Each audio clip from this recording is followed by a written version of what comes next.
Good morning बच्चों। तो आज हम लोग जेई एडवांस 2026 के क्वेश्चंस को सॉल्व करेंगे। पेपर वन में सेक्शन वन के क्वेश्चंस को पहले सॉल्व करते हैं। ये पेपर वन में आया हुआ क्वेश्चन नंबर वन है। Single option correct. क्वेश्चन को पढ़ते हैं पहले। डोमेन दिया है, कोडोमेन दिया है, फंक्शन दिया है। क्या ट्रू होगा? डेरिवेटिव ऑफ फंक्शन का इंक्रीजिंग डिक्रीजिंग बिहेवियर 0 से 1 के बीच में। लोकल मैक्सिमा कहाँ होगा? सब पॉइंट पर। लोकल मिनिमा फंक्शन में एफ में 0 से इन्फिनिटी के बीच में होगा, या नाइदर मैक्सिमा नॉर मिनिमा 0 से इन्फिनिटी के बीच में। तो फंक्शन के डेरिवेटिव का इंक्रीजिंग डिक्रीजिंग बिहेवियर, डेरिवेटिव का increasing decreasing behaviour double derivative. तो हमें फंक्शन का डबल डेरिवेटिव चाहिए। पहले सिंगल डेरिवेटिव देखते हैं। फंक्शन का सिंगल डेरिवेटिव क्या है? अब इसको हम डिफरेंशिएट करेंगे तो कितना है? Root X. एक साथ करते हैं, इसको डिफरेंशिएट करते हैं फर्स्ट सेकंड से, इसको करेंगे इसको करेंगे। ये फर्स्ट सेकंड से कितना आएगा? Root X one by X, by root X plus log X one by two root X ln X two root x minus one. अब इसमें रूट एक्स यहाँ पे दिख रहा है, यहाँ पे दिख रहा है, तो इसको कॉमन ले लेते हैं। तो two plus ln X divide by two root x minus one. ये आ गया अपना एफ डैश एक्स। अब इसको अगेन डिफरेंशिएट करेंगे तो एफ डबल डैश एक्स आएगा। एफ डबल डैश एक्स को यहाँ लिख लेते हैं। दोबारा इसको डिफरेंशिएट करेंगे तो फर्स्ट ये क्वेश्चन रूल लगाएंगे यहाँ पर। डिनोमिनेटर न्यूमरेटर का डेरिवेटिव। डिनोमिनेटर ये लिखा हुआ है, न्यूमरेटर का डेरिवेटिव। तो two root X one by X, two root X one by X, ये हो जाएगा टू बाई रूट एक्स। तो पहले आ गया टू बाई रूट एक्स। फिर न्यूमरेटर और डिनोमिनेटर का derivative two plus l N x और one by root x, two plus l N x one by root x minus two plus l N x. Numerator हो गया, denominator का derivative one by root x upon square of denominator that is four x, और minus one का हो गया zero. थोड़ा इसको simplify करते हैं डबल डैश। तो यहाँ पर two by root X cancel, तो बच रहा है minus L N X upon, ये आ गया minus L N X upon four X root X. अब हमें जो देखना है वो इसका फंक्शन का डोमेन होगा 0 से इनफाइनाइट के बीच में। तो 0 से इनफाइनाइट के बीच में अगर देखा जाए तो ये तो पॉजिटिव होगा, ये भी पॉजिटिव है। और 0 से 1 के, 0 से इनफाइनाइट के बीच में ये पॉजिटिव हो सकता है, नेगेटिव भी हो सकता है। लेकिन पहला ऑप्शन कह रहा है कि फंक्शन का जो डेरिवेटिव है ये कैसा होगा? इंक्रीजिंग या डिक्रीजिंग 0 से इनफाइनाइट, 0 से 1 के बीच में। तो 0 से 1 के बीच में कैसा होगा? एक्स अगर 0 से 1 के बीच में है तो एफ डबल डैश कैसा होगा? 0 से 1 के बीच में एल एन एक्स नेगेटिव होगा। एल एन एक्स का ग्राफ 0 से 1 के बीच में ये नेगेटिव होगा, या नेगेटिव नेगेटिव पॉजिटिव हो जाएगा। F double dash E is positive for X belongs to 0 to 1। ये हमारा है। तो एफ डबल डैश पॉजिटिव है 0 से 1 के बीच में, तो 0 से 1 के बीच में हमारा जो है फंक्शन ये इंक्रीजिंग होगा 0 से 1 के बीच में। तो फंक्शन का डेरिवेटिव इंक्रीजिंग होगा 0 से 1 के बीच में, लेकिन दे दिया है डिक्रीजिंग। ये ऑप्शन हो गया गलत। सेकंड ऑप्शन पे आते हैं। एफ लोकल मैक्सिमा फंक्शन का लोकल मिनिमा, वो डिपेंड कर रहा है कि एफ डैश का साइन क्या है। अब हमें निकालना है अब बाकी ऑप्शन के लिए sign of F dash. F dash का साइन निकालने के लिए अ, ये पॉजिटिव होगा नेगेटिव होगा कैसे मालूम चलेगा? इसका पॉजिटिव नेगेटिव बिहेवियर 0 से इनफाइनाइट के बीच में, ये तो अपना पॉजिटिव होगा। और एक्स इक्वल टू वन पे ये ऑब्जर्वेशन करना होगा। एक्स इक्वल टू वन पे जब x की वैल्यू 1 होगा तो ये हो जाएगा 0 और ये हो जाएगा 2, two cancel. x equal to 1 पे f डैश 0 ऑब्जर्वेशन किया हमने, x equal to 1 f dash becomes equal to 0। तुमने क्या किया कि एक लाइन ड्रा कर लिया और उस लाइन पर डोमेन के सारे पॉइंट दिखाया 0 टू इनफाइनाइट। तो यहाँ कहीं 1 दिखा दिया। 1 पे हमारा फंक्शन 0 है। फंक्शन जो है वो इस पॉइंट से पास करेगा। तो 1 पॉइंट से फंक्शन पास करेगा और इस पॉइंट से अगर फंक्शन पास करेगा तो 1, 0 फंक्शन में होगा। ये किसका साइन बन रहा है?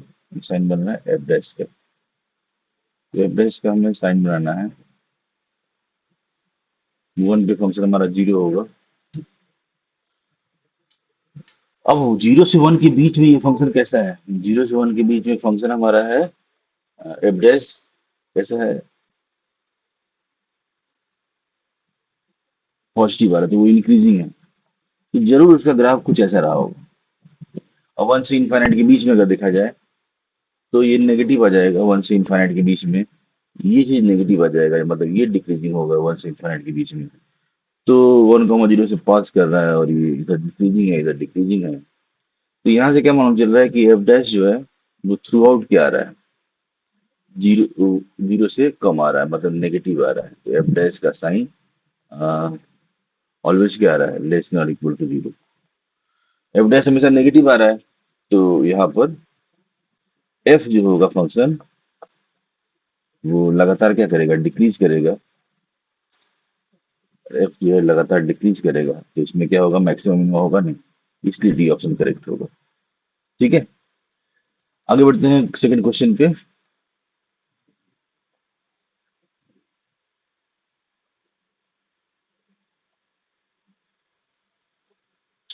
तो बच्चों ये सेकंड क्वेश्चन है। सेकंड क्वेश्चन सॉल्व करते हैं। इसमें कह रहा है कि एक पैराबोला है, इस पर एक पॉइंट पी है और उस पर टेंजेंट का स्लोप 4 है। वो फर्स्ट क्वाड्रेंट में पी है, फिर एक सर्किल है और सर्किल पर एक पॉइंट क्यू है जहाँ टेंजेंट का स्लोप -1 है, फिर एक इलिप्स है। तो उस पे एक पॉइंट आर है जिसपे टेंजेंट का स्लोप -1/2 है। तो तीन कर्व्स दिए हुए हैं फर्स्ट क्वाड्रेंट में, ये तीनों पॉइंट्स हैं, उनके टेंजेंट्स का स्लोप अलग अलग दिया हुआ है। तो पी क्यू आर हमारे तीन पॉइंट्स हैं। एक एक करके हम पॉइंट्स को निकालते हैं। तो पहले हम पैराबोला को कंसीडर करते हैं और पैराबोला को फोकस करते हैं और पैराबोला का पॉइंट पी निकालते हैं। तो टेंजेंट का स्लोप दे दिया है, dy/dx निकालेंगे पैराबोला के लिए और वो स्लोप रिप्रेजेंट करेगा। यहाँ से x की वैल्यू आ जाएगा 4। तो पैराबोला का जो पॉइंट पी होगा वो कितना होगा? 4 रख देंगे तो आ जाएगा 2 रख देंगे तो 2, 4। ये हो जाएगा, x की वैल्यू आ जाएगी 2 और y की वैल्यू आ जाएगी 4। पी निकल चुका है। अब आते हैं सर्किल के पॉइंट क्यू को निकालने के लिए। सर्किल को डिफरेंशिएट कर देंगे। तो सर्किल को डिफरेंशिएट करेंगे तो ये आ जाएगा 2x और ये आ जाएगा 2y dy/dx, ये 0। यहाँ साफ साफ दिख रहा है कि जो dy/dx होगा सर्किल के लिए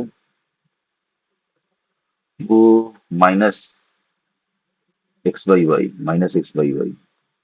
तो -x/y ये दे दिया है -1। तो -x/y -1 है। सर्किल सर्किल की बात हो रही है। तो एक्स और वाई सर्किल पे अगर है तो यहाँ से x इक्वल टू वाई होगा। और सर्किल का पॉइंट अगर एक्स और वाई कोऑर्डिनेट बराबर है तो ये एक्स और वाई सर्किल के इक्वेशन को सेटिस्फाई करेगा। तो X equal to Y condition circle के इक्वेशन रखने पर ये कुछ ऐसा आ जाएगा। ये तो यहाँ से एक्स स्क्वायर आ जाएगा 1। फर्स्ट क्वाड्रेंट में तो एक्स की वैल्यू लेंगे 1 और एक्स अगर 1 है तो वाई भी आ जाएगा 1। ये जो क्यू पॉइंट है अपना ये आया 1,1, क्यू निकल गया। अब आते हैं इलिप्स की बात करते हैं। तो सेम वही प्रोसीजर, इलिप्स के लिए डिफरेंशिएट करेंगे, dy/dx निकालेंगे। ये अपना इलिप्स है, इसको डिफरेंशिएट करेंगे तो 2x 8 y dy/dx तो आ जाएगा -2x upon -2x upon 8y, ये आ जाएगा x upon 2y -x upon 2y और इक्वल टू कितना दिया है? ये दिया है -1/2। ये आ जाएगा x इक्वल टू वाई। फिर से एक बार चेक कर लेते हैं। जब इलिप्स का डिफरेंशिएट करेंगे इलिप्स के इक्वेशन को तो ये आ जाएगा 2x plus 8y dash equal to 0। ये आ जाएगा -x/4y। अच्छा ये 4y आ रहा है, 2 लिख दिया। ये आ गया 4y। ठीक है, तो ये 2 आ गया और x इक्वल टू आ गया कितना, x इक्वल टू आ गया 2y। अब इलिप्स की इक्वेशन रख देंगे, ये कंडीशन है, इलिप्स का इक्वेशन है 4x की जगह पे 2y रख दिया, तो 4y² plus 4y² equal to 8। यहाँ से y² अगेन 1 आ गया, y की वैल्यू 1 होगा और x की वैल्यू हो जाएगा, y 1 है तो x की वैल्यू हो जाएगा 2। जो r पॉइंट है वो कितना है, r पॉइंट है 2,1 और आ गया 2,1। अब हमें क्या करना है, इन तीनों पॉइंट से जो ट्रायंगल बनेगा उस ट्रायंगल के सरकम सर्किल का रेडियस निकालना है, ट्रायंगल के सरकम सर्किल का रेडियस। तो हम क्या करते हैं कि इन सारे पॉइंट से बने वाले ट्रायंगल को विजुलाइज करते हैं, ड्रा करते हैं। पॉइंट्स बहुत ऑब्वियस है, तो ट्रायंगल को कंसीडर करना, ड्रा करना आसानी होगा, तो पहले ड्रा कर लेते हैं। तो ये अपना ट्रायंगल हो गया, पी को देखते हैं, सबसे आसान पॉइंट है अपना क्यू, 1,1 दिखा दिया, बी हो गया क्यू और 2,1 दिखा दिया। अच्छा, क्यू और आर सेम हाइट पे है, पी को दिखाते हैं, पी है 2,4, ये आ गया पी 2,4। ये अपना आर है, ये पी है। ये ट्रायंगल साफ साफ दिख रहा है, कैसा ट्रायंगल बन रहा है, ये बन रहा है राइट एंगल ट्रायंगल। और राइट एंगल ट्रायंगल के सरकम सर्किल का रेडियस कितना होगा, राइट एंगल ट्रायंगल के सरकम सर्किल रेडियस उसके हाइपोटेन्यूज का हाफ। तो बस हमें हाइपोटेन्यूज निकालना है। तो बेस कितना है, बेस अगर निकाल लें, ये बेस हो जाएगा और ये हो जाएगा हाइपोटेन्यूज परपेंडिकुलर। तो बस बेस और हाइपोटेन्यूज परपेंडिकुलर निकालना है। बेस कितना आएगा, ये हो गया था आर हो गया 2 और ये हो गया था अपना 1, ये आ जाएगा 1। और इसकी बात करें तो 4 और 1, तो ये आ जाएगा अपना 3 और ये आ गया 1, तो ये हो गया 9 प्लस 1 रूट। तो हाइपोटेन्यूज आ गया √10। तो रेडियस हो जाएगा इसका हाफ, तो √2 √5/2 कर देंगे। C option is the answer, option correct.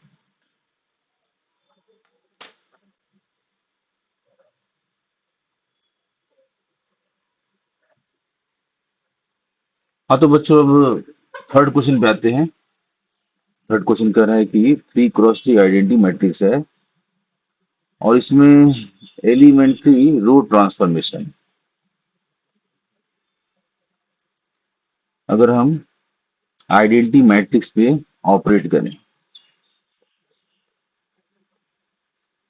तो ये अपना आइडेंटिटी मैट्रिक्स है, इसमें एलिमेंट्री रो ट्रांसफॉर्मेशन किया जाए,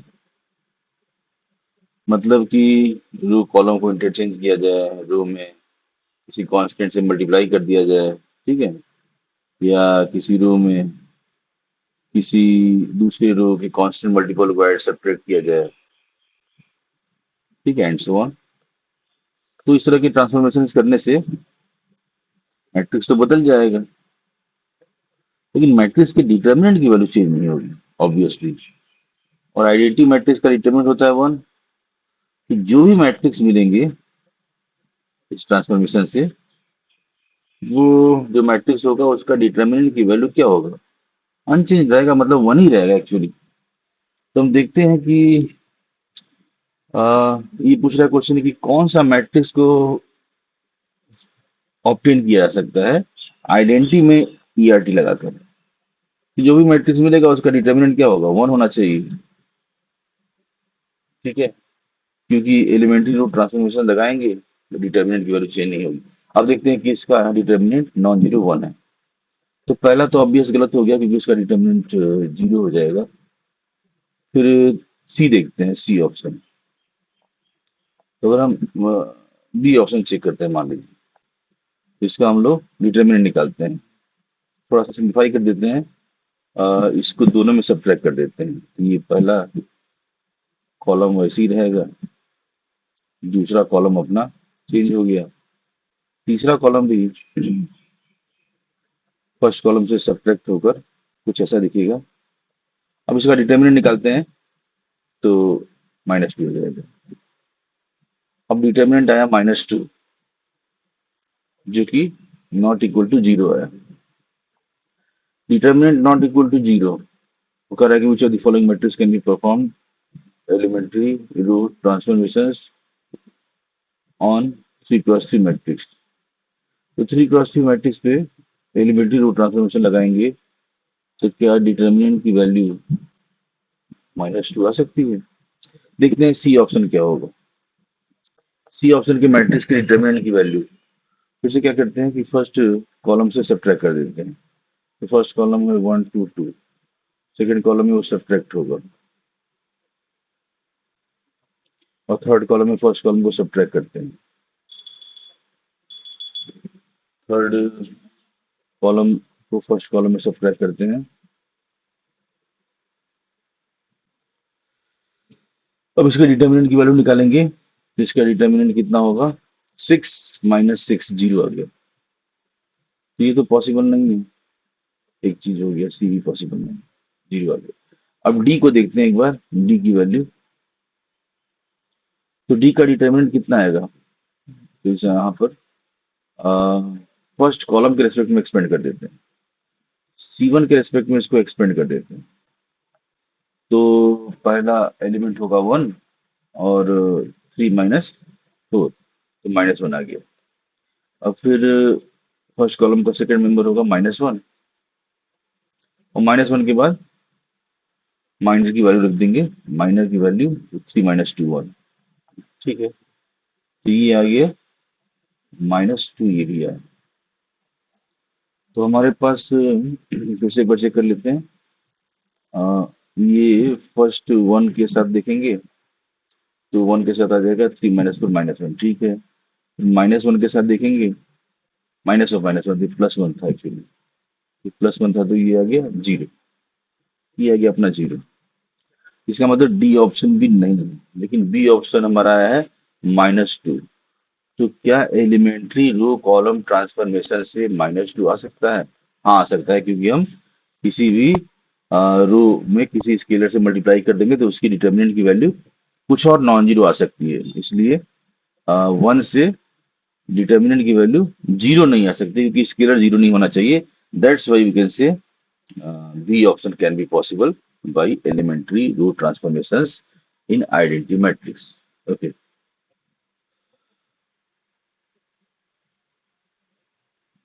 तो बच्चों अब आते हैं क्वेश्चन नंबर 4 की तरफ, जो कि इनवर्स का क्वेश्चन है, जिसमें प्रिंसिपल वैल्यूज को कंसीडर करना है और इन तीनों का सम बताना है कितना होगा।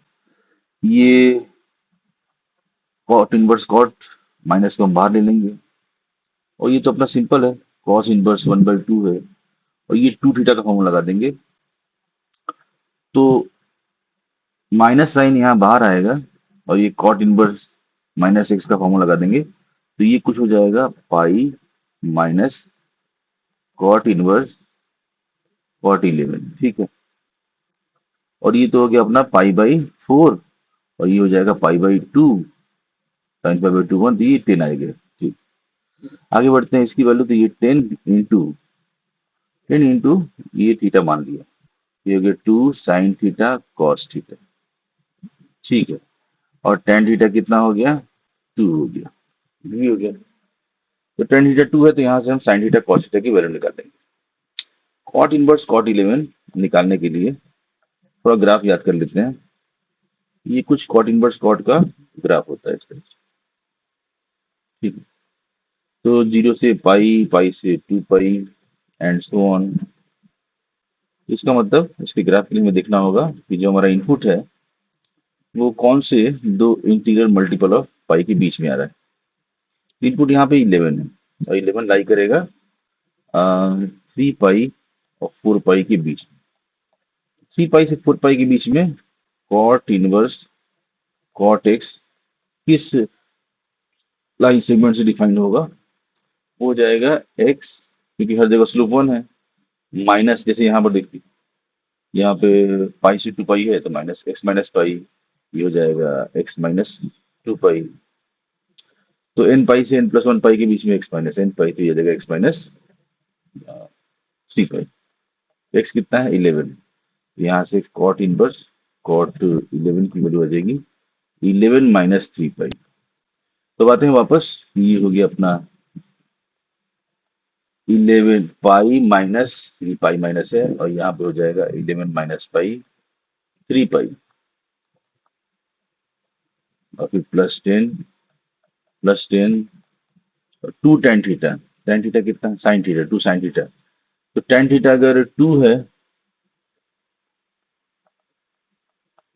तो साइन थीटा कितना होगा, perpendicular upon hypotenuse. Cos theta कितना होगा, बेस अपॉन हाइपोटेन्यूज, दोनों का प्रोडक्ट sin 2 थीटा कितना होगा, ये हो जाएगा 2 × 2/√5, 1/√5, तो 4/5, sin 2 थीटा आ जाएगा 4/5, ये आ जाएगा 10 × 4/5, ऐसा कुछ। ठीक है, इसको सॉल्व करते हैं। तो ये 11 और ये पाई है, और ये +3 पाई, तो 4 पाई आ गया इधर। अब चेक करते हैं कि ये 4 पाई आ गया है, और कांस्टेंट टर्म कितना आ रहा है, ये -11 +10 -1, और ये -1 और +8, ये +7 आ गया। तो आसानी से समझ में आ रहा है कि इसमें C option is correct option. Okay, तो बच्चों आगे बढ़ते हैं क्वेश्चन नंबर 5 की तरफ। प्रोबेबिलिटी का क्वेश्चन है, दो बॉक्स दिया है। तो पहला बॉक्स है, यहाँ बनाते हैं diagram, first box second box. First box में कह रहा है कि 6 रेड 9 ग्रीन बॉल्स हैं, तो 6 रेड 9 ग्रीन लिख दिया। फिर आगे बढ़ते हैं, सेकंड बॉक्स की स्थिति क्या है, 8 red 12 green balls, 8 red 12 green balls हो गया। ये हो गया अपना फर्स्ट बॉक्स, ये हो गया सेकंड बॉक्स। फिर आगे बढ़ते हैं, तो कह रहा है कि E1 be the event ball chosen from box 1। तो अगर हम फर्स्ट बॉक्स से बॉल चूज कर रहे हैं तो उसको E1 बोलना है, सेकंड बॉक्स से बॉल चूज कर रहे हैं तो वो E2 है। अच्छा, इसके पहले दोनों बॉक्स की बॉल्स को मिक्स कर दिया गया, box 1 box 2 mix together and ball choose in random from. तो मिक्स करने के बाद फिर एक बॉल निकाला। ये आ, हमारा एक्सपेरिमेंट है कि हमने दो बॉक्स थे, दोनों बॉक्स के इस तरह से रेड ग्रीन बॉल्स थे, उनको मिक्स करके फिर एक बॉल ड्रा किया। मेन एक्सपेरिमेंट यही है, एक बॉल ड्रा किया जा रहा है इन दोनों बॉक्स के बॉल्स को मिक्स करने के बाद।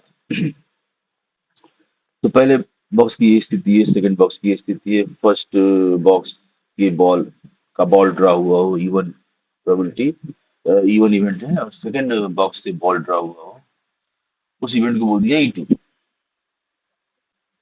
अच्छा, F1 क्या है कि जो बॉल ड्रॉ हुआ है फाइनल वो रेड हो, तो F1 अब इसको मिक्स किया तो क्या स्थिति होगा, 8 रेड और 6 14 रेड हो जाएंगे, और 21 ग्रीन हो जाएगा। अब ये फाइनल सिचुएशन है आफ्टर मिक्सिंग बॉल्स।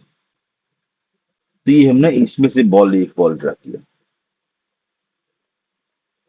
तो ये जो बॉल ड्रा हुआ है ये रेड भी हो सकता है और ग्रीन भी हो सकता है। तो ये रेड हो जाए इस इवेंट को बोल रहे हैं F1, और ये ग्रीन हो जाए इस इवेंट को बोल रहे हैं F2। ठीक है, तो मिक्स करने के बाद टोटल कितने होंगे। अच्छा, फर्स्ट बैग में, फर्स्ट बॉक्स में जो बॉल्स थे वो कितने थे, 15। सेकंड बॉक्स में जो बॉल्स थे टोटल कितने थे, 20। ठीक है, मिक्स करने के बाद बॉल्स कितने हो गए, 35। मिक्स करने के बाद टोटल बॉल्स ये हो गए 35। ओके, मिक्स करने के बाद रेड हो गए 14, ये आते हैं। अब हमें जो ऑप्शन चेक करना है वो ये चेक करना है कौन सा ऑप्शन ट्रू होगा। E1 F1 independent, E2 F2 dependent, फिर probability of F1 when given E1 and conditional probability of F1 given E2, फिर F1 given E1, ये तो सेम हो गया, और F2 given E2। तो हमें F1 given E1, F1 given E2 और F2 सब निकालना है। देखिए करके प्रोबेबिलिटीज निकालते हैं। तो सबसे पहले निकालते हैं कि प्रोबेबिलिटी ऑफ E1 कितना होगा। प्रोबेबिलिटी ऑफ E1 ये देख लेते हैं। तो प्रोबेबिलिटी ऑफ E1 कैसे निकलेगा? प्रोबेबिलिटी ऑफ E1 निकालने के लिए लिखते हैं फर्स्ट बॉक्स का बॉल ड्रॉ हुआ हो। फर्स्ट बॉक्स की 15 बॉल है, टोटल है 35, ये आ गया डिवाइड से। जाते हैं probability of E2, second box का बॉल ड्रॉ हुआ हो। फाइनल हमने जिस बॉल को ड्रॉ किया है उसमें सेकंड बॉक्स का बॉल ड्रॉ हुआ हो, तो 20/35, ये हो गया 4/7। फिर प्रोबेबिलिटी ऑफ F1 की बात करते हैं। जो बॉल फाइनल हमने मिक्सिंग के बाद एक बॉल ड्रॉ किया है वो रेड बॉल रहा हो, तो रेड बॉल कितने हैं? 14, मिक्सिंग के बाद 14/35, दैट इज 7 2 14 एंड 7 2/5। फिर वो बॉल जो है ग्रीन रहा हो, F2, ये हो जाएगा ग्रीन बॉल F2। हाँ, F2 हो जाएगा। ग्रीन बॉल कितने हैं? तो ये ग्रीन बॉल हमारे पास मिक्सिंग के बाद 21 है टोटल है, तो ग्रीन बॉल रहा हो 21/35, 7 से कट जाएगा, तो ये हमने 4 लिख लिया। अब हम आते हैं कंडीशनल प्रोबेबिलिटी। ये हमें चेक करना है कि E1 और F1 ये दोनों इवेंट्स जो है वो डिपेंडेंट है इंडिपेंडेंट है, उसके लिए हमें क्या चाहिए? E1 intersection F1। अब E1 इंटरसेक्शन F1 निकालने की कोशिश करते हैं। तो ये क्या कर रहा है? ये कह रहा है कि E1 हुआ हो एंड E2 हुआ हो, F1 हुआ हो, E1 F1 दोनों हुआ हो, मतलब फर्स्ट बॉक्स से बॉल ड्रा हुआ हो और रेड रहा हो। तो फर्स्ट बॉक्स से बॉल ड्रा रहा हुआ हो और रेड रहा हो, इस बात की प्रोबेबिलिटी क्या है? जो हमने फाइनल एक बॉल ड्रा किया है, इसमें से जो एक बॉल निकला है वो बॉल 35 तरीके से ड्रा कर सकते हैं, और लेकिन वो बॉल इन दोनों कंडीशन को फुलफिल करता हो तो उसके कितने प्रोबेबिलिटी होगा उसका? वो हो जाएगा फर्स्ट बॉक्स से रहा हो और रेड भी रहा हो, तो फर्स्ट बॉक्स के रेड कितने हैं ये देख लेंगे। 6/35, दिस इज 6/35। तो ये एक्चुअल में कितना हो जाएगा? ये हो जाएगा 3 2 6, 3 से कटेगा नहीं, 6/35। इसको रहने देते हैं ऐसे। This is the probability of E1/F1। ठीक है, और एक और चेक करना है E2 और F2, तो निकाल लेते हैं प्रोबेबिलिटी E2 इंटरसेक्शन F2। तो ये कितना होगा? सेकेंड बॉक्स का ग्रीन, सेकेंड बॉक्स में ग्रीन 12 है, टोटल 35 है। सेकेंड बॉक्स का ग्रीन ये हो गया 12/35, तो ये ऐसा आ गया। अब देखते हैं कि ये इंडिपेंडेंट डिपेंडेंट है कि नहीं। तो सबसे पहले हम पहला ऑप्शन चेक करते हैं। फर्स्ट ऑप्शन में हमें देखना है कि इन दोनों का प्रोडक्ट E1 F1, E1 और F1 का जो प्रोडक्ट है वो कितना आ रहा है और क्या वो इसकी इक्वल आ रहा है कि नहीं। तो ये हो गया 3/7, ये हो गया 2/5, 6/35, इक्वल आ रहा है। दी आर इंडिपेंडेंट, तो ये ऑप्शन करेक्ट हो गया। अब आते हैं E2 और F2। तो E2 की प्रोबेबिलिटी ये रहा, F2 की प्रोबेबिलिटी ये रहा, मल्टीप्लाई करेंगे तो 12/35, और ये भी आ रहा है 12/35। इसका मतलब कि ये भी इंडिपेंडेंट है, डिपेंडेंट कर रहा है, तो ये गलत हो गया। फिर ये आते हैं E1/F1। तो E1/F1 की प्रोबेबिलिटी हमें निकालना होगा, और फिर निकालना होगा F1 गिवन E2 की प्रोबेबिलिटी, और दोनों इक्वल है कि नहीं ये देखना है। तो एक ही करके निकालते हैं। सबसे पहले निकालते हैं probability E1 F1 given E1। तो इसका फॉर्मूला क्या होता है? इसका फॉर्मूला होता है probability E1 intersection F1 divide by probability E1। तो हमें E1 इंटरसेक्शन F1 पता है क्या? E1 इंटरसेक्शन F1 पता है, यहाँ निकाला है 6/35, और E1 भी पता है 3/7। तो इसको देख लेते हैं, 6/35 ये लिख दिया, और E1 लिख दिया 3/7, तो ये हो जाएगा 7/3। तो ये हो जाएगा 2/5, ये आ गया 2/5। तो ये आ गया अपना 2/5, ये हो गया 2/5। ठीक है, अब निकालते हैं प्रोबेबिलिटी। ये निकालते हैं इसकी प्रोबेबिलिटी, तो ये आ जाएगा probability F1 intersection E2 divide by probability E2। तो F1 इंटरसेक्शन E2 पता है क्या? नहीं पता है। F1 इंटरसेक्शन E2 नहीं पता है, इसको निकाल लेते हैं। F1 इंटरसेक्शन E2 कितना होगा? F1 इंटरसेक्शन E2 मतलब सेकेंड बॉक्स का रहा हो और रेड रहा हो, सेकेंड बॉक्स का रहा हो, रेड रहा हो, सेकेंड बॉक्स का रहा हो, रेड रहा हो। 8/35, और E2 कितना है? E2 हो जाएगा, E2 की प्रोबेबिलिटी हम लोग निकाल चुके हैं, ये रहा 4/7। इसको 4/7 से डिवाइड कर देंगे तो 7/4 हो जाएगा। तो 2 और 5, ये आ गया 2/5, ये आ गया 2/5, ये आ गया 2/5। मतलब कि ये भी आ गया 2/5, और इसकी वैल्यू भी आ गई 2/5, और ये दोनों इक्वल आ गया, तो इसका मतलब कि C option is also correct. अब डी ऑप्शन चेक कर लेते हैं। प्रोबेबिलिटी वन बाई F1 हम निकाल चुके हैं 2/5, अब हमें निकालना है F2/E2। चलते हैं एक बार निकालते हैं F2/E2। तो F2/E2 क्या होगा? Probability E2 F2 upon probability E2। तो E2/F2 कितना होगा?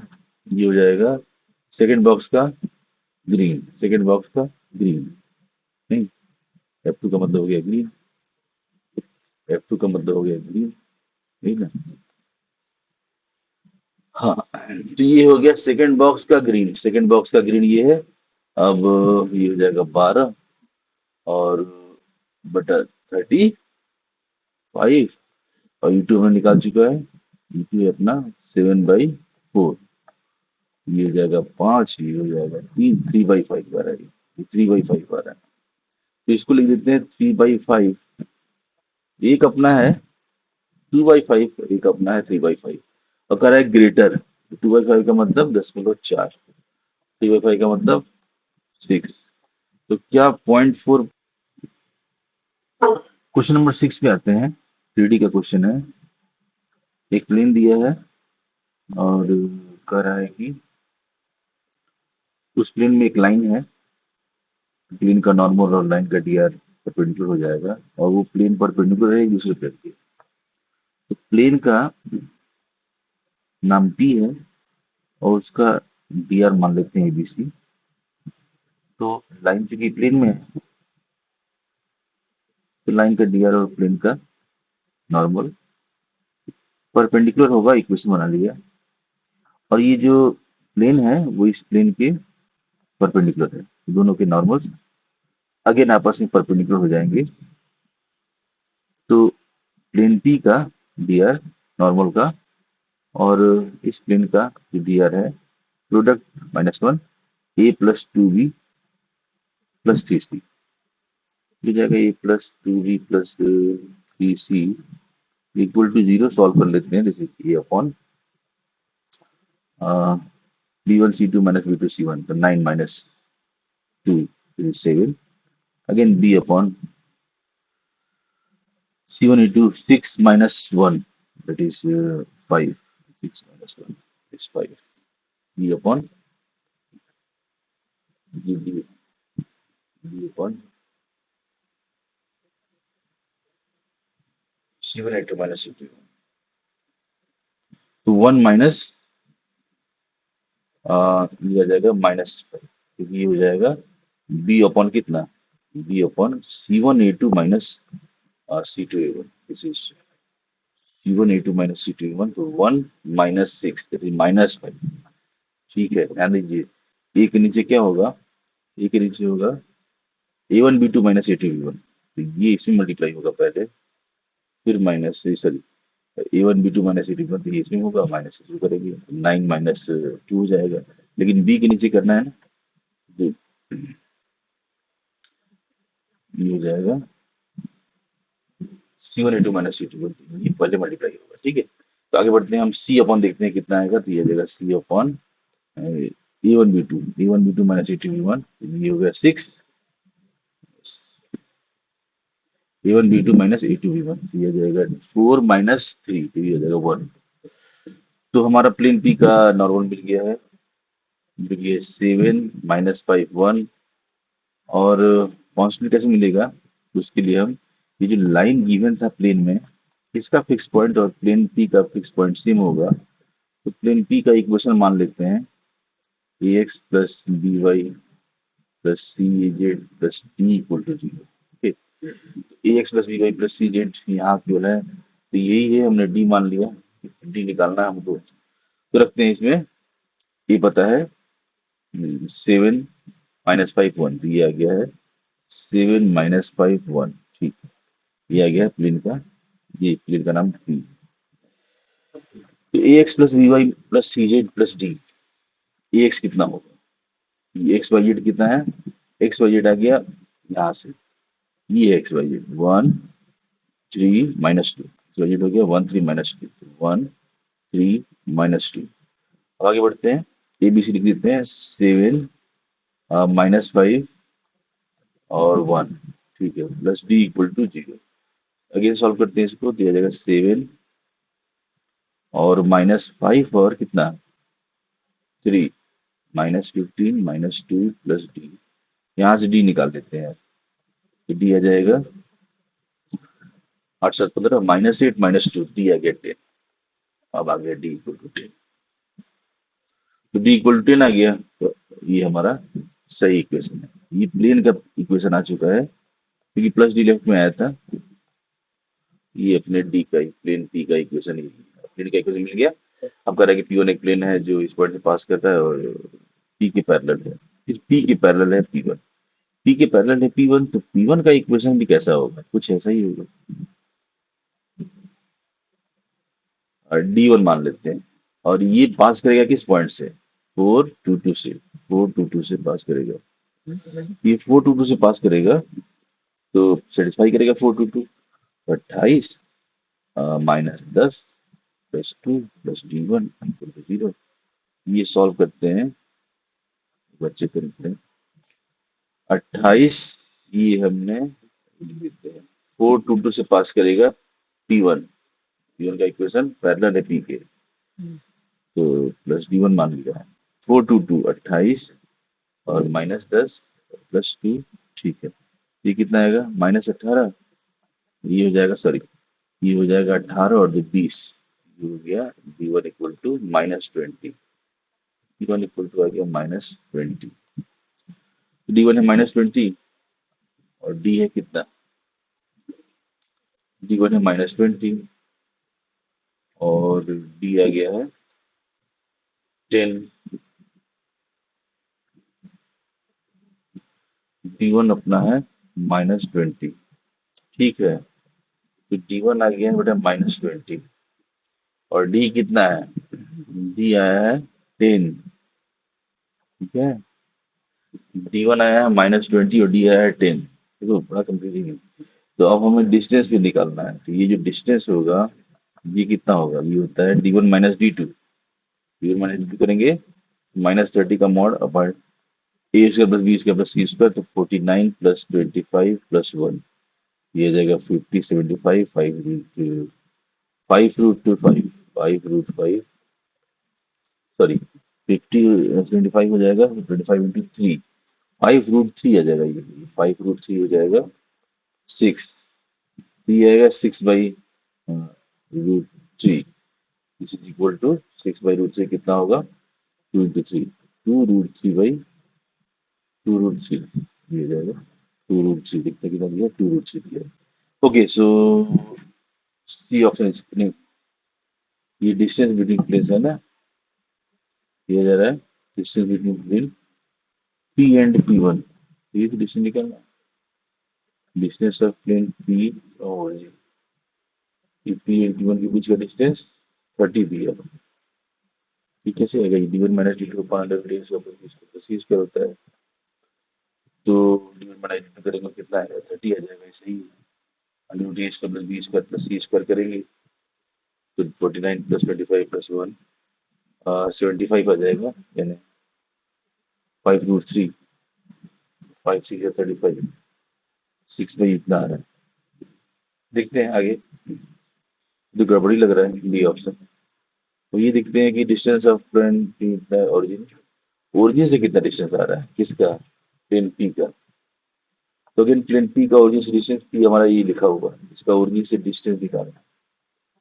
तो वही 10 upon under root a square plus b square plus c square, 5 root 3, 2/√3, root 3 से मल्टीप्लाई कर देंगे। तो अगेन ये गड़बड़ा रहा है, ये भी नहीं आ रहा है।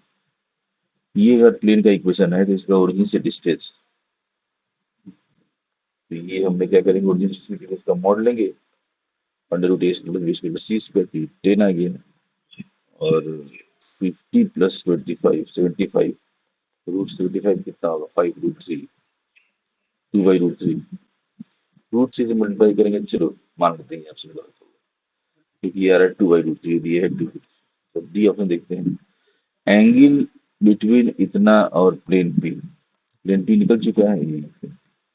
और प्लेन पी और पी वन के बीच का है, प्लेन पी और इस प्लेन के बीच का एंगल, इन दोनों के बीच का एंगल निकालना है। तो यहाँ निकालते हैं, दोनों के बीच का एंगल निकालना है। तो डॉट लेंगे, ये अपना ये दोनों प्लेन, इसका डॉट लेंगे तो कितना आएगा? डॉट लेंगे तो आ जाएगा 14 माइनस 10 प्लस 3 डिवाइडेड बाई, ये तो आया था 5√3, और इसका मॉड कर देंगे तो आ जाएगा 3, आ जाएगा 4 और 3 7,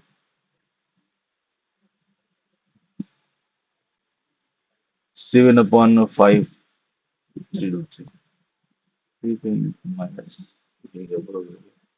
इन दोनों के बीच का डिस्टेंस निकालना है। तो एक्यूट एंगल निकालना है, इन दोनों का डॉट ले लीजिए, डॉट लेके तो कितना आएगा? 14 - 10 और +1 है, सर +1 है, यहाँ 1 है। ये हो जाएगा 5, 5 से 5 कैंसिल, 1/3√3। इसका मतलब ये ऑप्शन तो सही है, दिस ऑप्शन इज ट्रू। ठीक है, ए और डी दो ऑप्शन आ रहे हैं। तो फर्स्ट पार्ट में हम लोगों ने क्वेश्चन नंबर 1 से क्वेश्चन नंबर 6 तक डिस्कशन किया। अब आते हैं क्वेश्चन नंबर 7 पर। कॉन्टिन्यूटी डिफरेंशिएबिलिटी का क्वेश्चन है। फंक्शन है जी आर द्वारा दिया है और जी एक्स दिया है, एक्स इंटू एफ एक्स। कौन सा ऑप्शन ट्रू होगा? पहला कर रहा है कि g is always continuous at x equal to 0। X equal to 0 पर कॉन्टिन्यूअस होने के लिए वैल्यू लेफ्ट हैंड में राइट हैंड में इक्वल होना चाहिए।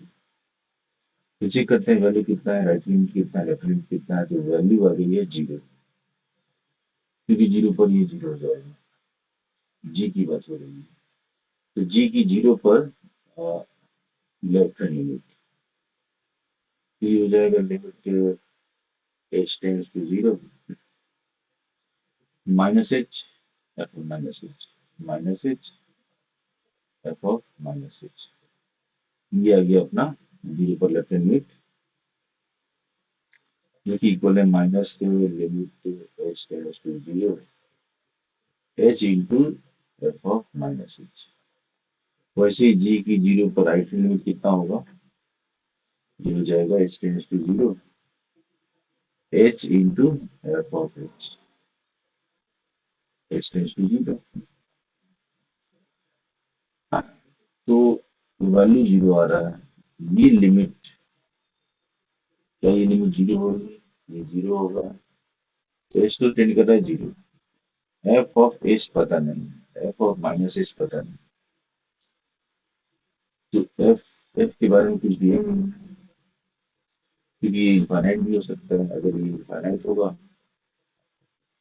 ये जीरो इंटू इनफाइनाइट का फॉर्म में आ जाएगा। वो भी कुछ भी हो सकता है, जीरो उसकी गारंटी नहीं है। तो ये ऑप्शन जी जो है वो ऑलवेज कंटिन्यूस होगा, नहीं हो सकता। बी ऑप्शन की बात करते हैं, तो बी ऑप्शन कह रहे हैं कि एफ अगर कॉन्टिन्यूस है, लिख लेते हैं। एफ कॉन्टिन्यूस है तो value F of minus H, F of H बराबर है ये। तो जी डिफरेंशिएबल होगा जीरो पर, जी डिफरेंशिएबल होगा जीरो पर, जीरो पर जी का लेफ्ट डेरिवेटिव,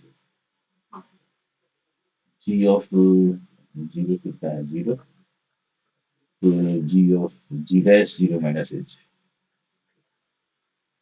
जी डैश जीरो माइनस जीरो पर लेफ्ट हैंड डेरिवेटिव कितना होगा, F of minus H, minus F of zero पर माइनस एच, क्लियर है। और जी पर जीरो पर right hand limit derivative r h t, ये limited to zero, F of h minus F of g of h minus g of zero upon h, g of H ये हो जाएगा, यहाँ आ जाएगा जी ऑफ माइनस एच, तो ये हो जाएगा एच एफ ऑफ एच, ये G of H on H, ये कैंसिल हो रहा है, ये आ रहा है limit H tends to zero, F of H, similarly ये आ जाएगा limit H tends to zero, F of minus H. अब क्वेश्चन में दिया है कि ये एग्जिस्ट कर रहा है, ये फाइनाइट है, तीनों बराबर है और फाइनाइट, तो इसका मतलब ये दोनों क्या होंगे, बराबर होंगे, तो L S T equal to R S T, L S T equal to R S T. तो अगर एफ कॉन्टिन्यूस है तो जी जो है वो डिफरेंशिएबल होगा, क्योंकि एफ का left hand limit right limit equal आ रहा है, और वही रिक्वायरमेंट है जी के डिफरेंशिएबल होने के लिए। अगर आगे जी डिफरेंशिएबल है means L S T equal to R S T, तो जी डिफरेंशिएबल है सी ऑप्शन, जी डिफरेंशिएबल है मतलब एफ का राइट हैंड लिमिट जीरो पर, ये बराबर है एफ का जीरो पर लेफ्ट हैंड लिमिट, ये बराबर है जी की डिफरेंशिएबल होने के लिए ये कंडीशन है, ये गिवन। तो एफ कॉन्टिन्यूस होगा, एफ कॉन्टिन्यूस नहीं हो सकता क्योंकि वैल्यू कुछ भी हो सकता है, तो लिमिट तो बराबर है, लिमिट एग्जिस्ट करेगा, परंतु वैल्यू के बारे में कुछ कह नहीं सकते हैं, वैल्यू जो है बराबर हो भी सकता है, नहीं भी हो सकता है, दैट्स वाई लिमिट एग्जिस्ट करेगा, बट कंटिन्यूअस रहना गड़बड़ है, तो ये गलत हो गया, ये सही है, ये option GOD both are true. आगे बढ़ते हैं क्वेश्चन नंबर 8। हाँ तो बच्चों क्वेश्चन नंबर 8 पे आते हैं। मैट्रिक्स का क्वेश्चन है, मैट्रिक्स एन दिया है 10 टू द पावर 26, और ये समीशन जितने मैट्रिक्स होंगे उनका सम, तो एलिमेंट्स का सम करना होगा, और ये ऑप्शन चेक करना है, तो हमें एबीसीडी इक्विवेलेंस निकालना होगा पहले। तो पहले हम क्या करते हैं कि मैट्रिक्स एन लिख लेते हैं, और इसकी पावर फिर निकालते हैं, 2 - 1 1 0, ये हम इसको निकालते हैं, तो हमें इसमें इसी से मल्टीप्लाई करना होगा। एम स्क्वायर कितना है, first to first column, first to first column 4 - 1, first to second column -2, second to first column 3, second to second column -4। अब इसे फिर से एम से मल्टीप्लाई कर देते हैं, तो एम क्यूब आ जाएगा, एम क्यूब लिखते हैं first to second column 6 - first to second column -3, second to first column 6 - 5, 6 - 5, second to first column 6 minus 1, 5. Second to second column, minus 3, minus second column, second to second column, minus 3 देखते हैं एक बार सही है। तो m ये p minus 1 value सही है, m इसका निकालते हैं एक बार, दोनों मल्टीप्लाई किया था। तो फर्स्ट टू फर्स्ट कॉलम सही है, फर्स्ट टू सेकंड कॉलम भी सही है, सेकंड टू फर्स्ट कॉलम 2 आ रहा है, सेकंड टू फर्स्ट कॉलम भी 2 आ रहा है यहाँ पर। फिर second to second column minus सही है, इस तरह से मल्टीप्लाई किया first to first column, 6 minus 2, 4. Second, first row, second column, minus 3. Second row, first column, 3 are there, and 5 more. Second row, first column, 3. Second row, second column, minus 2. Minus 2. ये इधर बढ़ता है, 3 by minus 2. तो इन cube आ गया है, similarly हम लोग यहाँ टू द पावर 6 लिख लेंगे, पैटर्न फॉलो करेंगे। अब यहाँ 2 है, यहाँ 3 है, यहाँ 4 है, यहाँ 27 होगा, 10 to the power 26 into 26 power. So minus 1, minus 2, minus 3, the obvious है कि minus 26. फिर यहाँ पर देखते हैं कि 1 है, 2 है, 3 और minus 26 है। फिर आते हैं minus 0, 0 और 1 है, एक कम कर देंगे, minus 25. और इसका सम कर देंगे तो एबीसीडी आ जाएगा। इन सारे मैट्रिक्स का हमें सम करना है, करस्पॉन्डिंग एलिमेंट्स को जोड़ देंगे। ये आ चुका है हमारा PQRS, PQRS आ चुका है। ये PQRS कितना है? PQRS ये आ चुका है 27 minus 26 minus 26 और minus 25, ठीक है, तीन नेगेटिव आ जाएगा। अच्छा यहाँ प्लस आएगा, ये 1 है, 2 है, 3 है, प्लस 26।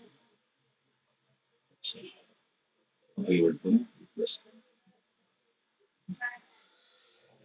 तो PQRS निकल चुका है। अब एबीसीडी की बात है, एबीसीडी के लिए हमें करस्पॉन्डिंग यूनिट्स को जोड़ना होगा, तो करस्पॉन्डिंग यूनिट्स को जोड़ लेते हैं। तो 1 से लेके 1 से लेके 27 तक का सम करेंगे, 1 से लेके 27 तक का सम करेंगे, और इसमें 1 सब्ट्रैक्ट कर देंगे। तो 1 से लेके 27 तक का सम कितना होगा? 27 इंटू 28 बाई 14, 14 7 या 98 और 14 या 28, 37, ये आ गया ABCD.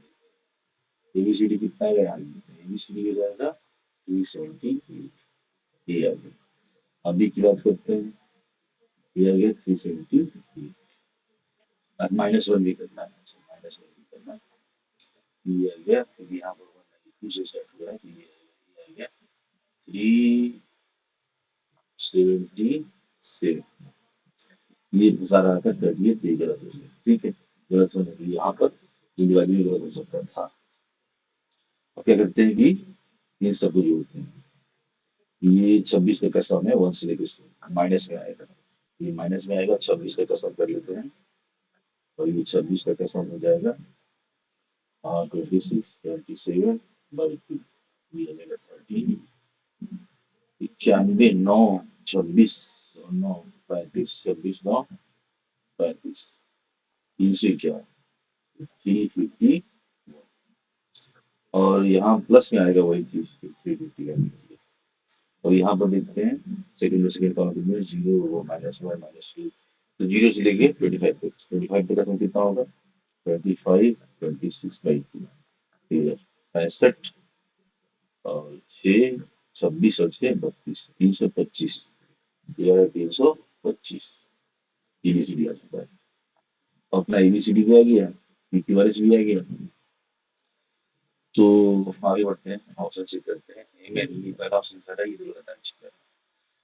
M N equal to N into इतना, कह रहा है कि इनवर्टिबल मैट्रिक्स है, मतलब कि determinant N not equal to zero. तो कह रहा है कि there exist invertible matrix N such that, ये होना चाहिए। ऐसा कब होगा? एम इंटू एन बराबर एन इंटू इतना। एम हमें पता है, एम पता है, एन पता है, एन दिया है। तो two minus one one zero, two minus one one zero, two minus one one zero, two minus one, ये टू माइनस वन, इसमें एन से मल्टीप्लाई करने पर इतना आना चाहिए, और एन कोई नॉन इन्वर्टिबल मैट्रिक्स होना चाहिए। क्या ऐसा ही कुछ ऐसा ही है? ठीक है, एन कुछ मान लेते हैं, एक्स टू वाई ऐसा मान लिया है।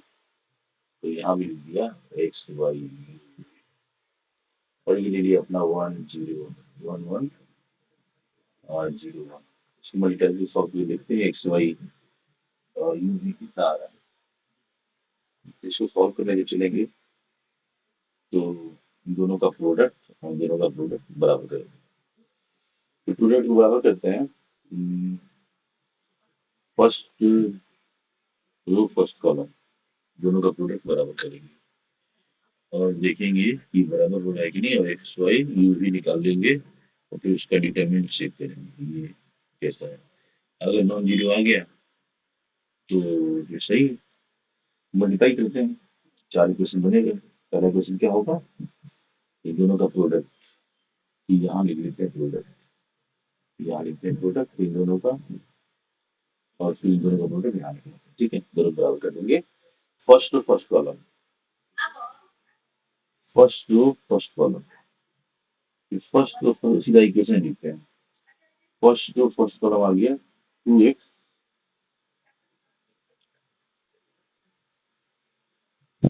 Minus u, two x minus u equal to, इसमें first row first column x, first to first column x.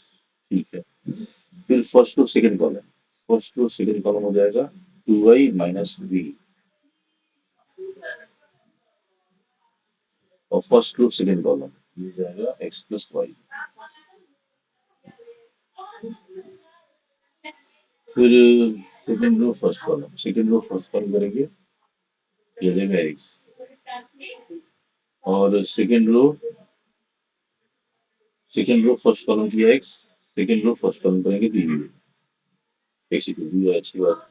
फिर second row second column, second column करेंगे तो वाई, और second column right hand side में करेंगे तो ये आ जाएगा यू प्लस है। तो क्या इसको सॉल्व करने पर एक्स वाई यू भी निकल सकता है? तो यहाँ देखते हैं एक्स और यू इक्वल है।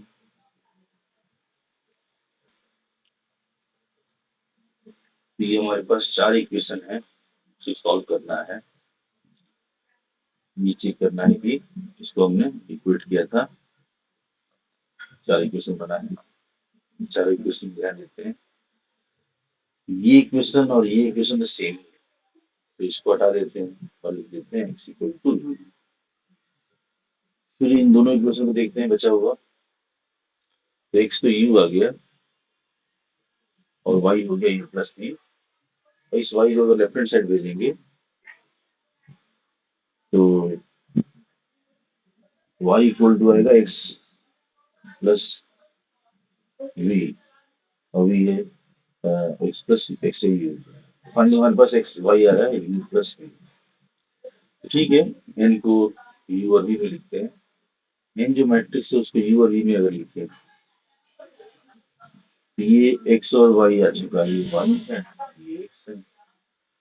तो एन जो है हमने ये माना हुआ है, ये हमने एन माना है, तो यहाँ हम पुट कर देते हैं एक्स और वाई को यू और वी में। तो एक्स का यू था तो यहाँ यू दिया हुआ है, ये माना है हमने, और वाई हो यू प्लस वी, तो यहाँ आ गया। हम इसका डिटर्मिनेंट निकालते हैं, इसका डिटर्मिनेंट हो जाएगा U V minus U square minus U, ये कैंसिल हो गया, और ये माइनस यू स्क्वायर। और यू के बारे में क्या है? यू यू कैसा है?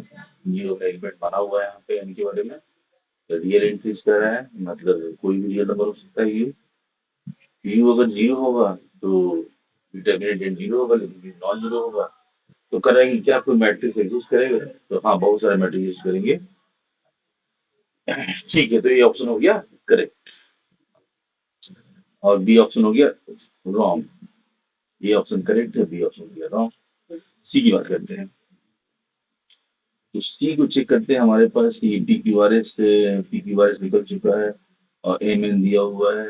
एम एन बोल रहा है कि इंटीजर्स है, unique solution, unique integers x Y, unique solution की बात कर रहा है एक्स वाई की। और सिस्टम का इस सिस्टम का unique integer solution P Q R S हमें मालूम ही है, तो इसका डिटरमिनेंट निकालते हैं पहले। तो इसको मिटा देते हैं। और पी क्यू आर एस हमें पता है, पी क्यू आर एस आया था यहाँ पर। ठीक है, तो इसका डिटरमिनेंट कितना आएगा? डेल्टा की वैल्यू सी ऑप्शन से कर दिया जाएगा p s minus q r. और p s minus q r निकालते हैं, पी है 27, एस है 25 माइनस में, और माइनस क्यू आर करेंगे तो प्लस आ जाएगा 26 स्क्वायर, 26 स्क्वायर। अब इसका देखते हैं कि ये जीरो है कि नहीं। तो ये 26 है, और ये 26 से रिलेट कर रहा है। इसको 26 - 1, 26 + 1 कर देंगे, ये आ जाएगा 26 स्क्वायर माइनस 1। और ये प्लस 26 स्क्वायर है, ये कैंसिल हो गया, 1 आ गया तो नॉन जीरो। और नॉन जीरो है तो यूनिक सोल्यूशन तो होगा। Unique integers unique integers x Y solution तो होगा, लेकिन यूनिक इंटीग्रल सॉल्यूशन होगा, ये कैसे करेंगे? Exist unique integers x and y. क्या unique integers x y exist करेगा? अब डिटर्मिनेंट 1 आया है और डेल्टा से हम डिवाइड करते हैं, तो डेल्टा एक्स की वैल्यू कुछ आएगी, डेल्टा वाई की वैल्यू कुछ आएगी, वो इंटीजर्स होगी, और डेल्टा से हम डिवाइड कर रहे हैं और ये 1 आया तो इंटीजर्स आएगा, तो इसका मतलब सी ऑप्शन भी सही है। अब आते हैं डी ऑप्शन को चेक करते हैं। डी ऑप्शन को चेक करने के लिए इसको मिटा दें, का है, और ये पूरा मिटा दें। तो एक ऑप्शन बचा है डी है। तो इसमें कह रहा है कि positive real number T, each positive real number T positive real number है, और यूनिक सोल्यूशन, जिसका भी मैं डेटा निकालना हूँ। डेटा लिखते हैं इसका कि a plus t into b plus t minus B C. A और डी हमें पता है, सी पर डिवाइड कर देते हैं, ये हो जाएगा D plus A plus B और plus T square minus B C. A B minus B C आया, और ए प्लस डी आया।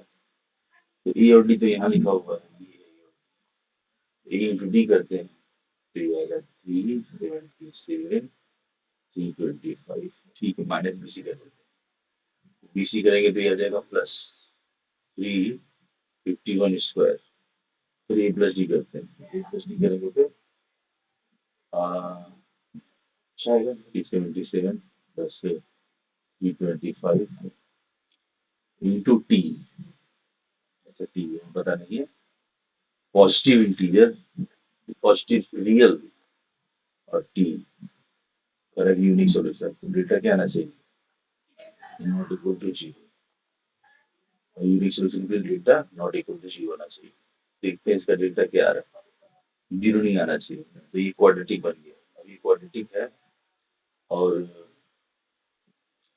जीरो नहीं आना चाहिए,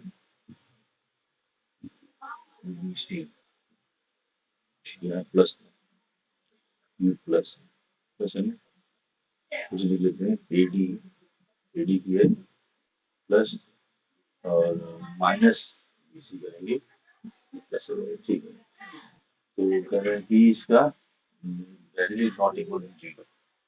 ये जो क्वाड्रेटिक है, क्वाड्रेटिक जीरो नहीं होना चाहिए।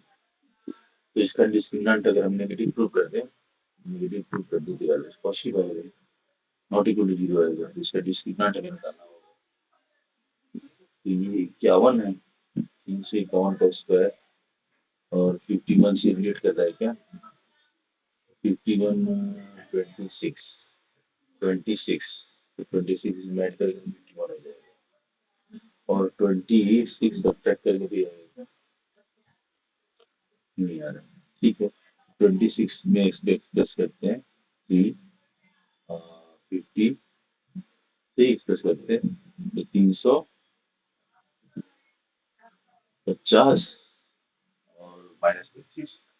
इसका हमें निकालना होगा डिस्क्रिमिनेंट, 20 का -4 इसमें, तो इसका स्क्वायर माइनस इसका स्क्वायर, 20 का माइनस इसका 4 गुना, क्या करेगा?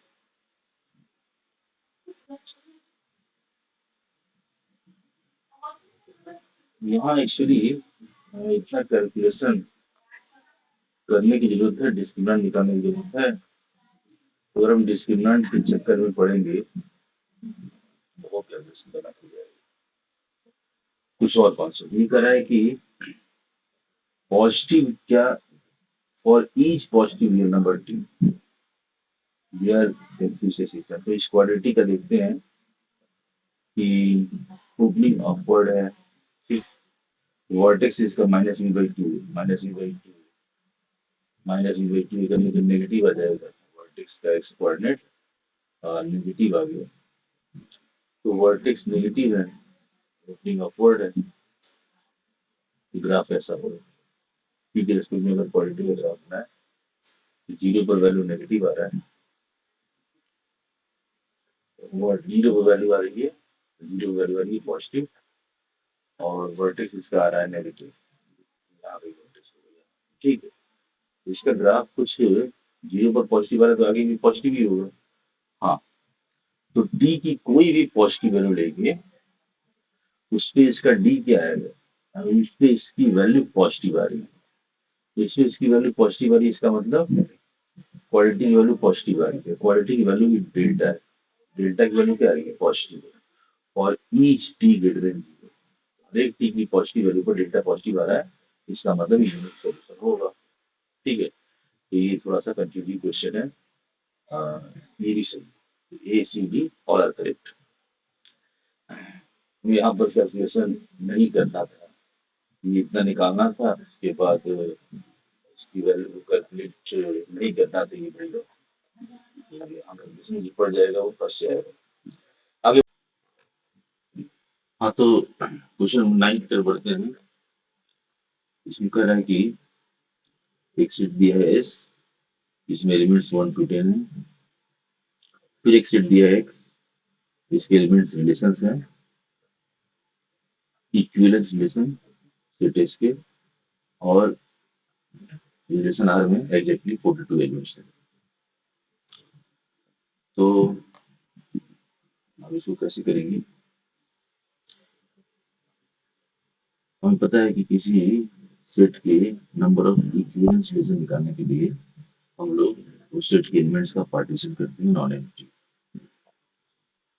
मान लेते हैं पार्टीशन की number of element P1 P2 Pk, उन्हें इस 10 एलिमेंट्स का के पार्टीशन बना दिया। इन पार्टीशन के नंबर ऑफ एलिमेंट्स का सम स्टेट के टोटल एलिमेंट्स के बराबर होना चाहिए, और सेट के रिलेशन जो आर है इक्विवेलेंस, उसमें एग्जैक्टली 42 एलिमेंट्स होना चाहिए। तो P1 एलिमेंट्स का जो पार्टीशन होगा उसके कारण रिलेशन आर में जो नंबर ऑफ ऑर्डर पेयर्स आएंगे वो P1 स्क्वायर आएगा, और P2 पार्टीशन के कारण P2 स्क्वायर आएगा, and so on Pk square. इसका सम करने पर total number of order pairs positive आने चाहिए रिलेशन। अब इन दोनों कंडीशन को सेटिस्फाई करने वाले इंटीग्रल सॉल्यूशन को निकालना है, पॉजिटिव इंटीग्रल सॉल्यूशन को।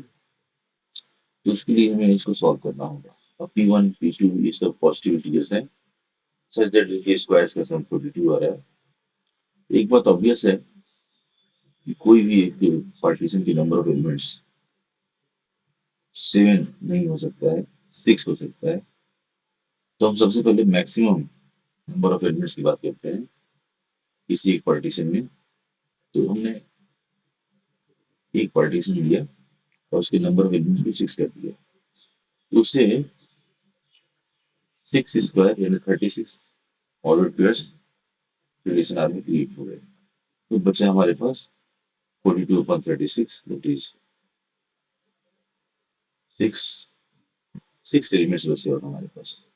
अब 6 एलिमेंट्स को कौन से दो पॉजिटिव इंटीजर्स हैं जिनके स्क्वायर्स का सम 6 आता है। तो एक तो 6 लिख सकते हैं 4 plus 1 plus 1, 2 square plus 1 square plus 1 square. तो ये बेस का सम 4 होगा, यहाँ पर 6 है तो ये भी सेटिस्फाई होगा और ये भी सेटिस्फाई होगा।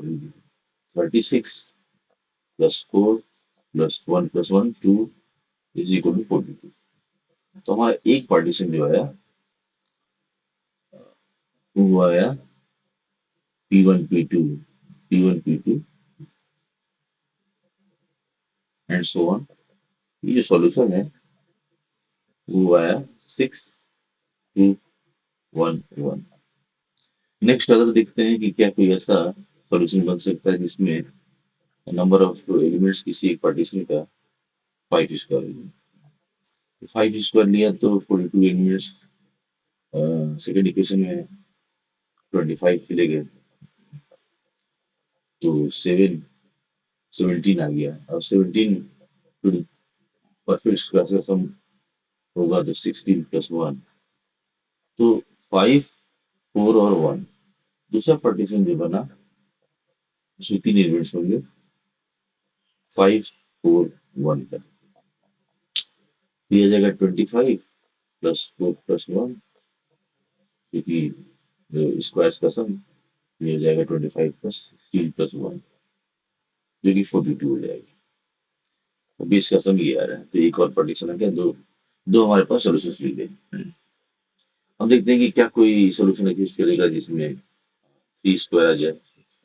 3 स्क्वायर अगर हम लेंगे तो 9 होगा, 3 टाइम्स ले लेंगे 27 होगा, 42 माइनस 27 करेंगे 5 15 आएगा।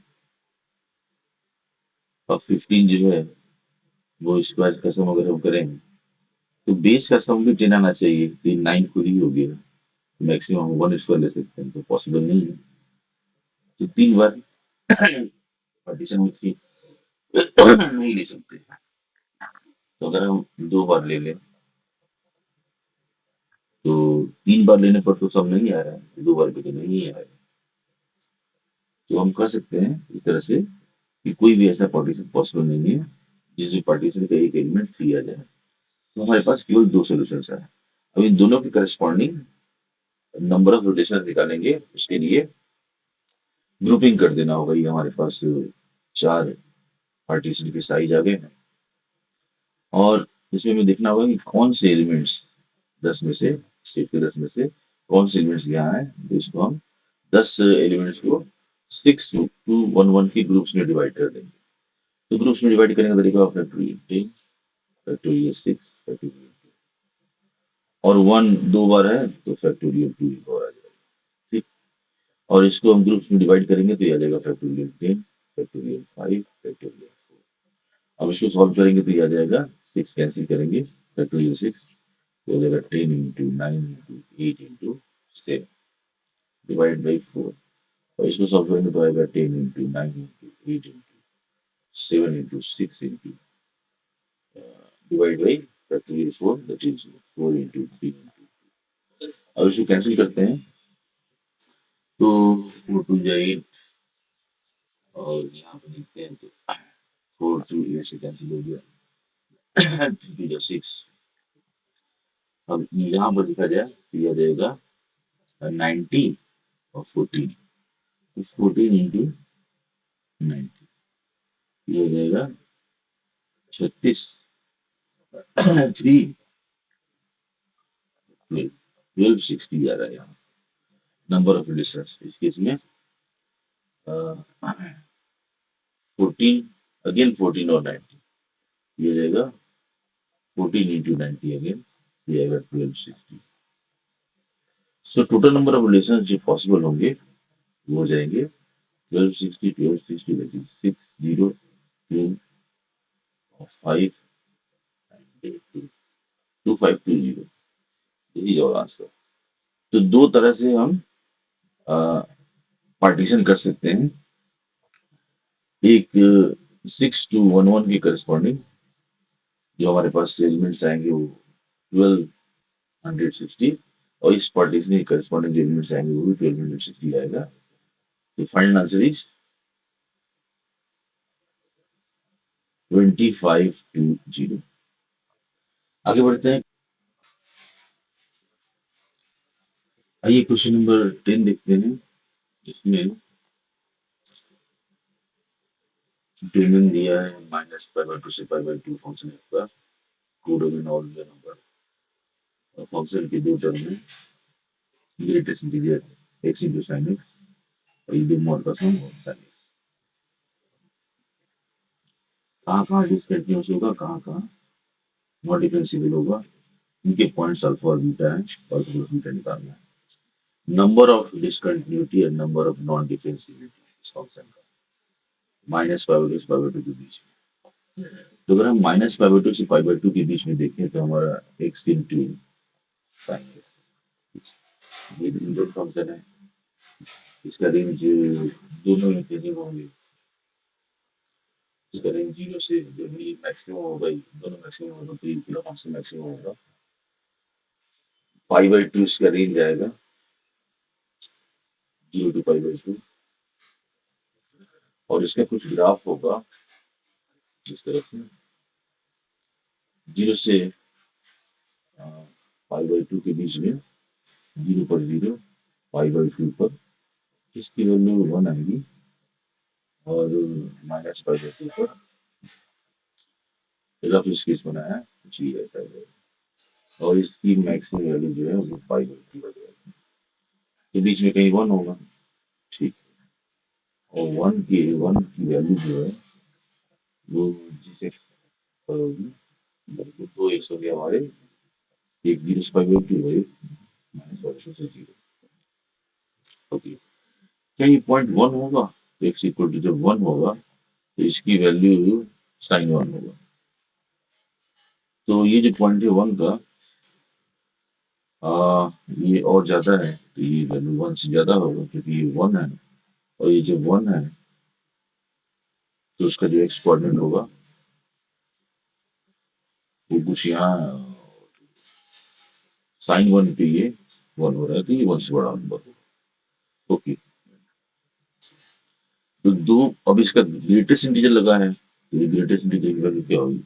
ग्रेटेस्ट इंटीजर का ग्राफ कुछ ऐसा होगा, ये ब्रेक कर जाएगा और यहाँ लेफ्ट में ही आएगा, और यहाँ पर राइट में एरोस बनेंगे, और ये लगातार यहाँ से यहाँ तक जीरो बना रहेगा। ओके, ये ग्राफ बन गया इस फंक्शन का।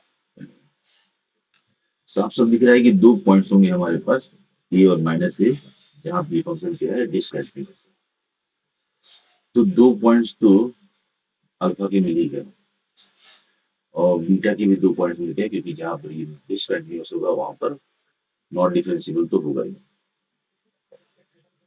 तो अच्छा, कंटिन्यूटी की बात करें अगर, ये जो फंक्शन है हमारा, ये कंटिन्यूअस है, ये कंटिन्यूअस है, ये कंटिन्यूअस है, तो इसको हमने फाइंड कर लिया कि दो पॉइंट्स में डिसकंटिन्यूअस होगा, तो ओवरऑल ये पूरा फंक्शन क्या होगा, कंटिन्यूअस होगा, ठीक।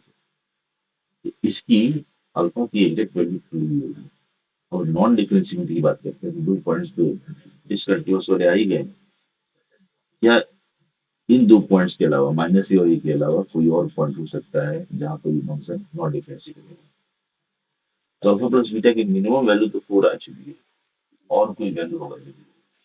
तो एक वैल्यू है 0, 0 पे अगर हम देखेंगे, 0 पर ये कंटिन्यूअस है, लेकिन डिफरेंशिएबिलिटी की बात करें जीरो पर डिफरेंशियलिटी में चेक करना है, क्योंकि ये फंक्शन जो है वो कहाँ कहाँ नॉट डिफरेंशिएबल हो सकता है, वन पे हो सकता है और जीरो पे हो सकता है।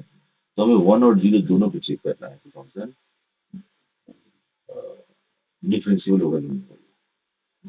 तो एक्स इक्वल टू जीरो पर ये डिफरेंशिएबल है, इसकी हम बात करेंगे नहीं।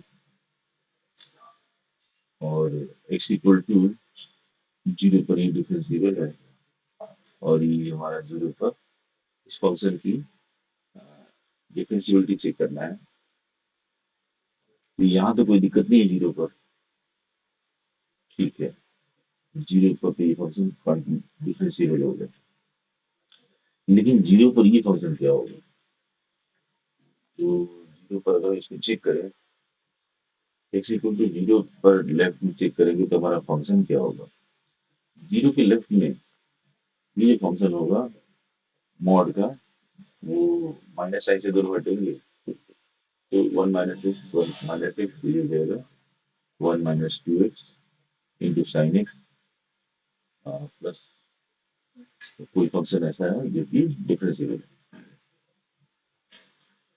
अब जीरो के राइट में देख, अच्छा इसको डिफरेंशिएट कर देंगे, इसको डिफरेंशिएट करके हम देखते हैं कि जीरो पर इसकी डेरिवेटिव की वैल्यू क्या आएगी। इसको डिफरेंशिएट करेंगे तो क्या आएगा? इसको डिफरेंशिएट करेंगे तो आएगा one minus two x into cos x और plus sine x into minus two. Zero put करेंगे इसमें तो ये तो हो जाएगा जीरो, और ये हो जाएगा वन, और ये हो जाएगा वन, तो ये आ गया एल एच डी आ गया, वन आ गया। अब जीरो पर राइट हैंड डेरिवेटिव निकालेंगे, राइट का फंक्शन निकालेंगे, राइट का फंक्शन निकालने के लिए प्लस पहला मॉड प्लस से हटेगा, दूसरा मॉड जीरो का ये माइनस से हटेगा, तो ये x one minus x one आ गया। ये आ गया हमारा साइन एक्स, और साइन एक्स को डिफरेंशिएट करेंगे तो आएगा कॉस एक्स, और जीरो पे कितना आएगा? तो आर एच डी आ गया वन। इसका मतलब ये हुआ कि जीरो के राइट में जो फंक्शन है, ये वाला जीरो के राइट में जो फंक्शन है, इसको डिफरेंशिएट किया, जीरो पुट किया तो वन आ गया। और जीरो के लेफ्ट में जो फंक्शन है, जीरो के लेफ्ट में ये फंक्शन हो गया हमारा, ये वाला फंक्शन जीरो के लेफ्ट में ये हो गया one minus x one two x into sine.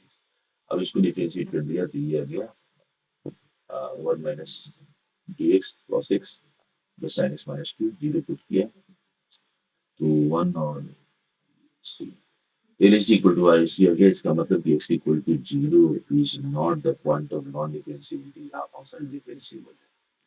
अब आते हैं एक्स इक्वल टू वन पे चेक करते हैं, तो वन के लेफ्ट में फंक्शन क्या होगा? वन के लेफ्ट में फिर से वही होगा जो जीरो के राइट में है, तो वन साइन एक्स बस ये साइन एक्स होगा। इसको डिफरेंशिएट करेंगे तो आएगा कॉस एक्स, और जीरो वन पुट कर देंगे तो आ जाएगा कॉस वन।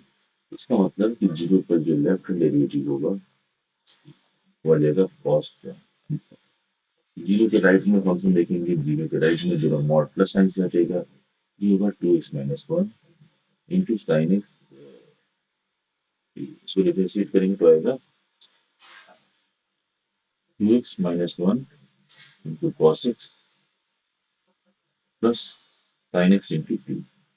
अब इसमें जब जीरो पुट करेंगे तो वन पुट करेंगे तो वन पे हमारा आएगा आर एच डी, वन पे आर एच डी अगर हम निकालें तो कितना हो जाएगा? वन पे आर एच डी अगर हम निकालेंगे तो ये आ जाएगा, वन पे राइट हैंड डेरिवेटिव अगर निकाला जाए तो वन पे राइट हैंड डेरिवेटिव मिल जाएगा,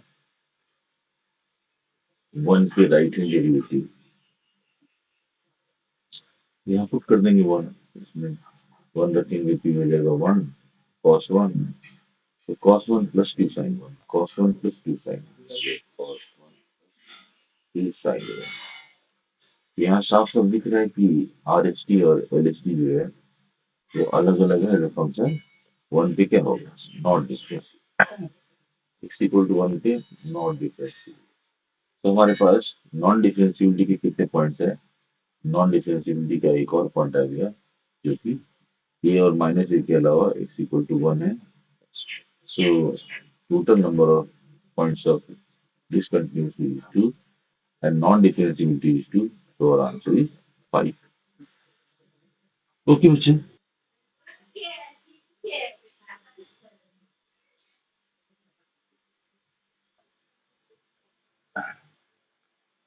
तो बच्चे क्वेश्चन नंबर 10 को देखते हैं सर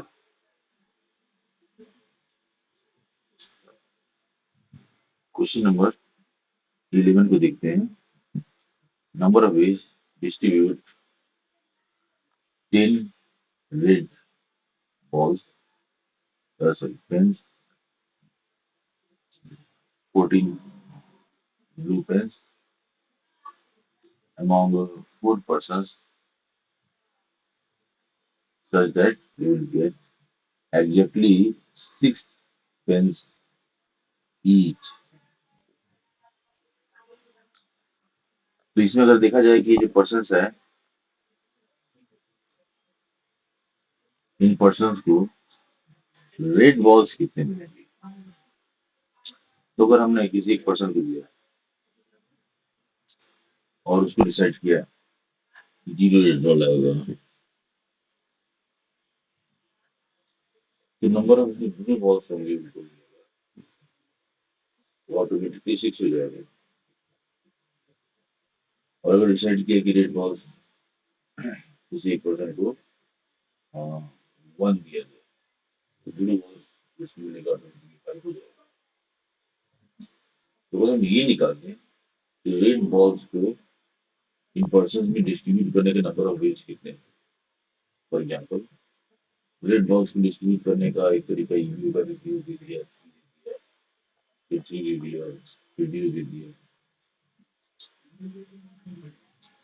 रेड बॉल्स हमारे पास 10 है 4 दे दिया ये हमने डिसीजन लिया रेड बॉल्स के लिए तो इसमें ब्लू बॉल्स की क्या पॉसिबिलिटी आएगी अगर हमने रेड बॉल्स को डिस्ट्रीब्यूट करने का एक तरीका अपनाया तो ब्लू बॉल्स यहाँ 6 आ जाएंगे या 3 आ जाएंगे या 3 आ जाएंगे या 2 आ जाएंगे तो ब्लू बॉल्स को हम निकालेंगे तो कितना आएगा 4 आ जाएगा ऑटोमेटिकली ये आ जाएगा कहने का मतलब ये है कि हमें केवल रेड बॉल्स को डिस्ट्रीब्यूट करना है वो बॉल ऑटोमेटिकली डिस्ट्रीब्यूट हो जाएंगे तो लेट्स जब हमने मान लिया कि पर्सन्स को जो रेड बॉल्स मिले हैं वो x1 x2 x3 x4 तो इसका जो सम होगा वो 4 आना चाहिए और इसमें से कोई भी वेरिएबल 0 हो सकता है अप टू 6 हो सकता है तो क्या निकालना है नॉन नेगेटिव इंटीग्रल सॉल्यूशन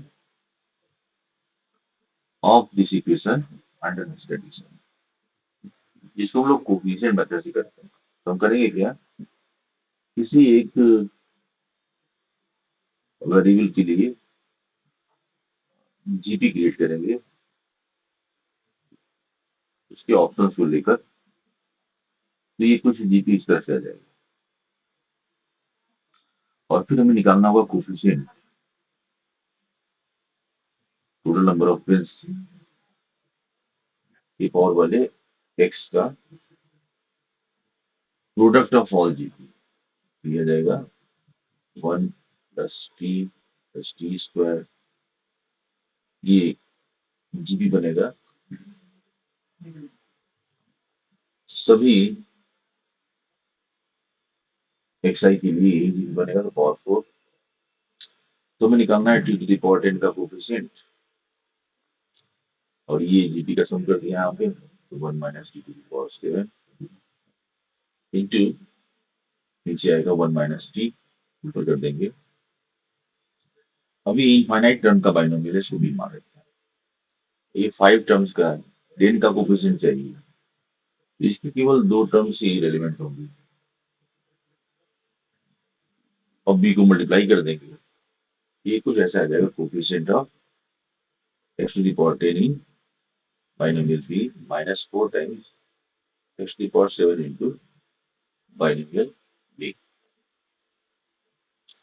अब इन दोनों टर्म में x⁻10 आने की पॉसिबिलिटी है तो यहाँ से कोफिशिएंट कितना आएगा और यहाँ से कोफिशिएंट कितना आएगा यहाँ तो हम एक्स टू द पावर 10 का ही निकालेंगे, लेकिन यहाँ पर एक्स टू द पावर 3 का निकालेंगे क्योंकि एक्स टू द पावर 7 पहले दिख गया। अब ये जो बाइनोमियल है, इस बाइनोमियल में X to the power R का कोफिशिएंट कितना होगा, तो इसमें कम कर देंगे, 3 plus R C three. This is the formula for finding coefficient of X to the power R in this binomial. इसके यूज करते हैं, तो दिया जाएगा 13 C3 माइनस 4। यहाँ 3 का कोफिशिएंट निकालना है, तो 3 का कोफिशिएंट इस बाइनोमियल में कितना होगा, इसमें और 3 का कोफिशिएंट 3 प्लस 3 6 C3 6 C3 ये 6 C3। अभी हमारा आंसर आ चुका है, इसको कैलकुलेट कर लेते हैं। 13 C3 मीन्स 13 12 11 और 6। 4 टाइम्स 6 C3 मीन्स 6 5 4 6 6 6 कैंसिल 6 अब यहाँ 13 into 22 थोड़ी द वैल्यू 13 into 22, तो 6 2 6 1 13 into 22 से देखिए, ये आ जाएगा 13 C3 13 12 11 अपॉन ये कुछ आ जाएगा। इस बाइनोमियल में एक्स टू द पावर 10 का कोफिशिएंट आ जाएगा 10 प्लस 3 13 C3। 13 C3 की वैल्यू 30 12 11 बाई 6 22 into 11 6 2 6 वहाँ पर 2 आ जाएगा 2 ओके, दिस इज 2, तो आंसर आ जाएगा 682। तो फर्स्ट टर्म आया 286। अब इसको कैलकुलेट करना है 4 टाइम्स दिस इज, ये 5 4 जा 20 और ये जाएगा 80, दिस इज 80। यहाँ पे आंसर आ जाएगा 206। This is our answer. 206 is the total number of ways to distribute 10 red and 14 blue balls among 4 persons so that each will get exactly 6 pence। इसमें कैलकुलेशन है और नंबर ऑफ नॉन नेगेटिविटी को solution निकालना है, coefficient है, ये formula याद होना चाहिए और ये आइडिया होना चाहिए कि हमें केवल रेड पेन्स को डिस्ट्रीब्यूट करना है, ब्लू पेन्स ऑटोमेटिकली डिस्ट्रीब्यूट हो जाएंगे। तो इस तरह की क्वेश्चन किया जाएगा। नेक्स्ट ट्रिग्नोमेट्री का क्वेश्चन है। तो इस क्वेश्चन में ये देखा जाए कि क्या दिया हुआ है, तो ये एक ब्रैकेट इस तरह से हमारे पास 5 ब्रैकेट्स थे और इन सबका प्रोडक्ट है, एंगल्स दिया हुआ है और इसकी वैल्यू निकालना है, मतलब है अल्फा की वैल्यू निकालना है, फिर अल्फा का स्क्वायर करना है। तो इसमें कई सारे एंगल्स यूज हुए हैं, pi by 11 3 pi by 11 7 pi by 9 और 3 टाइम्स हो रहा है सब। 3 टाइम्स एंगल हो रहा है, अगर इसको अल्फा मान लें ये हो जाएगा 3 अल्फा, ये हो जाएगा 9 अल्फा, ये हो जाएगा 27 अल्फा एंड सो ऑन। तो क्या कोई रिलेशन है, कॉम्प्लीमेंट्री सप्लीमेंट्री बन रहा है, दोनों को ऐड करेंगे यहाँ पर 82/11 नहीं बन रहा है, यहाँ पे ऐड करेंगे 139, इस तरह से कोई भी दो को ऐड करेंगे तो 11 का मल्टीपल बनेगा। ठीक है, तो इसमें और क्या कर सकते हैं, इसमें कॉस 2 थीटा का फॉर्मूला भी लगाना बेकार है, कॉस 3 थीटा, क्योंकि 3 टाइम्स मल्टीपल है तो इसका सेक्शन हो सकता है 4 cos³ theta minus 3 cos theta. इससे कोई बेनिफिट, क्योंकि इसमें फिर यहाँ तो है नहीं, यहाँ फॉर्मूला लग जाएगा 3 थीटा का, यहाँ भी लग जाएगा, इतनी सारी टर्म्स आ जाएंगे। और भी तरीका लिखते हैं जिससे प्रोडक्ट करना आसान हो। तो अगर हमने 1 माइनस 2 cos थीटा और इसको साइन थीटा से मॉडिफाई करें, तो इसको साइन थीटा से मल्टीप्लाई करें, ये कितना होगा, ये बन जाएगा साइन टू थीटा, ये हो जाएगा, ये कुछ ऐसा आ जाएगा। और फिर हम यहाँ sine C minus sine D लगा देंगे, तो this is two sine theta, three theta difference, ये हो जाएगा साइन डिफरेंस हाफ, ये माइनस भी आएगा, और डिफरेंस का हाफ करेंगे थीटा बाई टू, सम का हाफ कॉस में करेंगे, तो ये हो जाएगा cos three theta by to, three theta by to.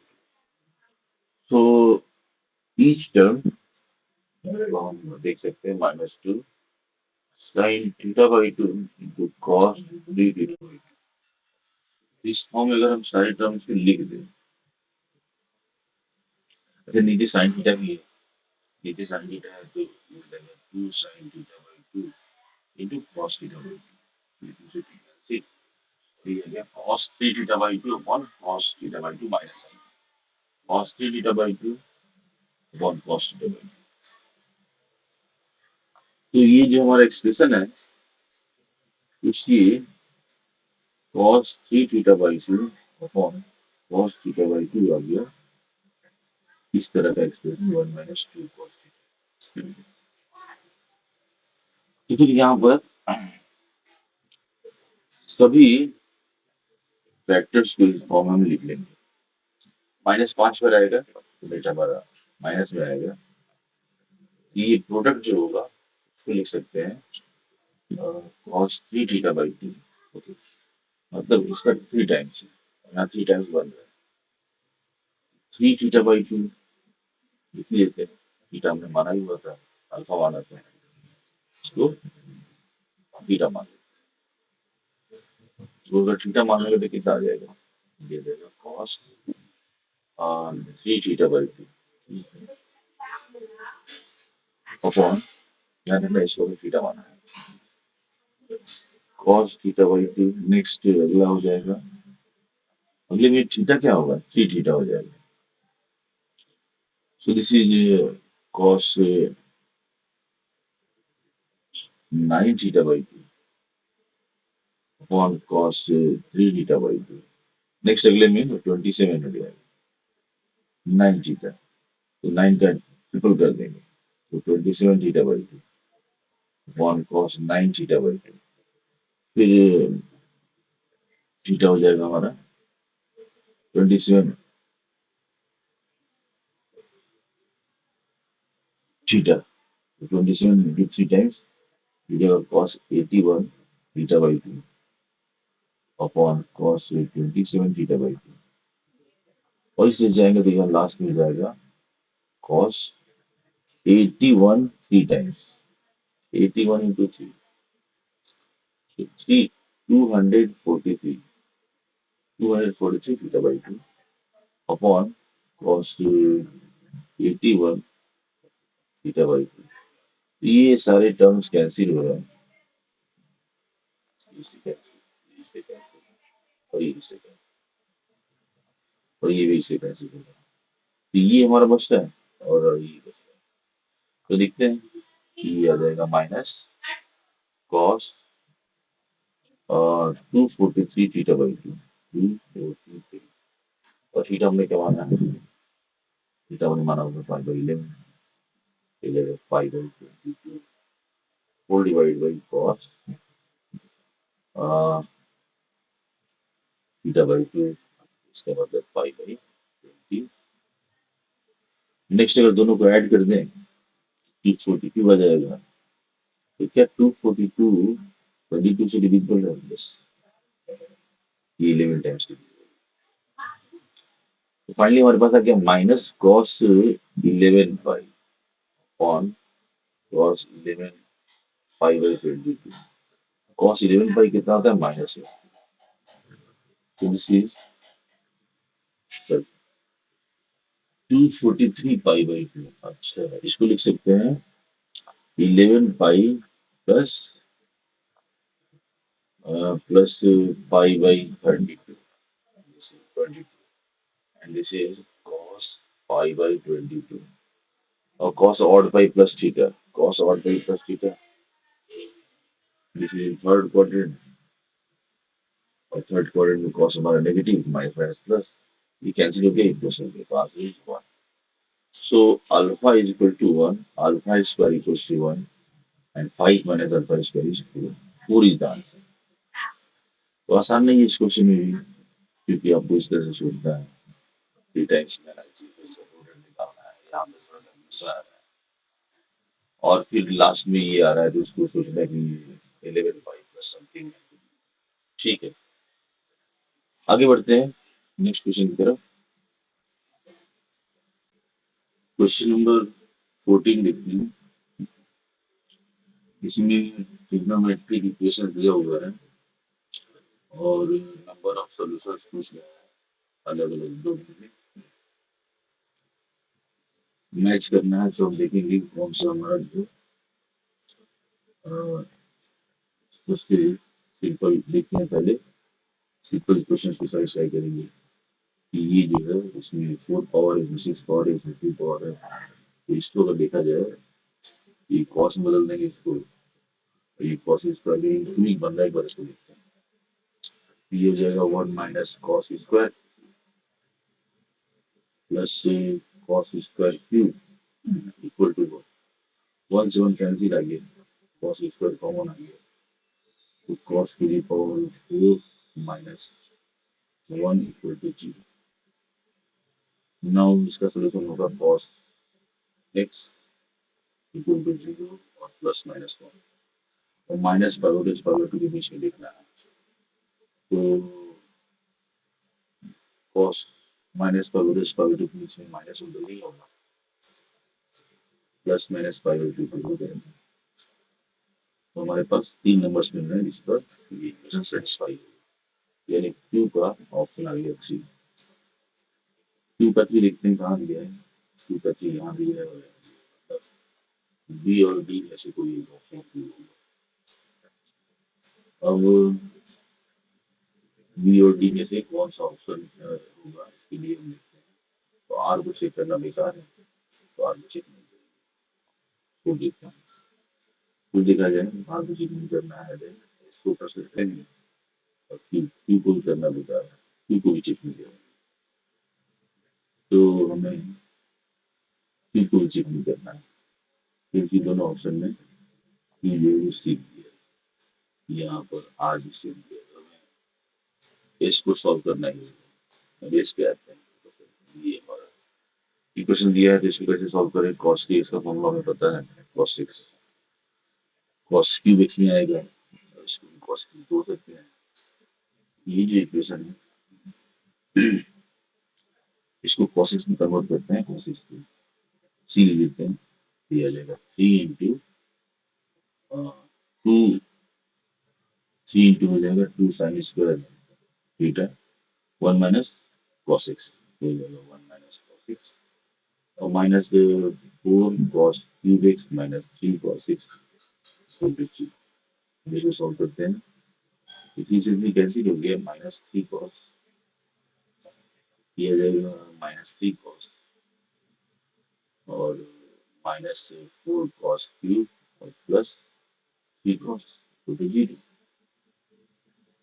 कि ये तो अपना आ गया cos X equal to zero cos X equal to zero cos X zero कहाँ होता है कॉस एक्स जीरो होता है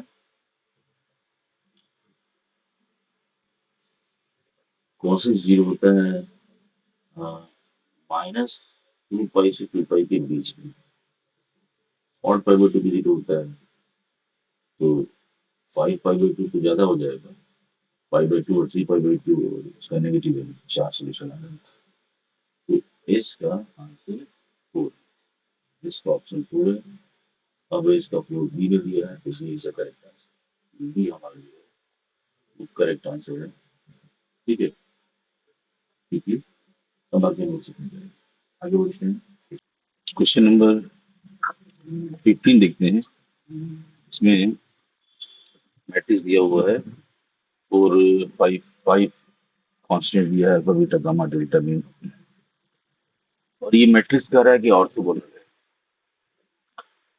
M into M transpose equal to identity, और तीन वेक्टर्स है यू वी डब्ल्यू।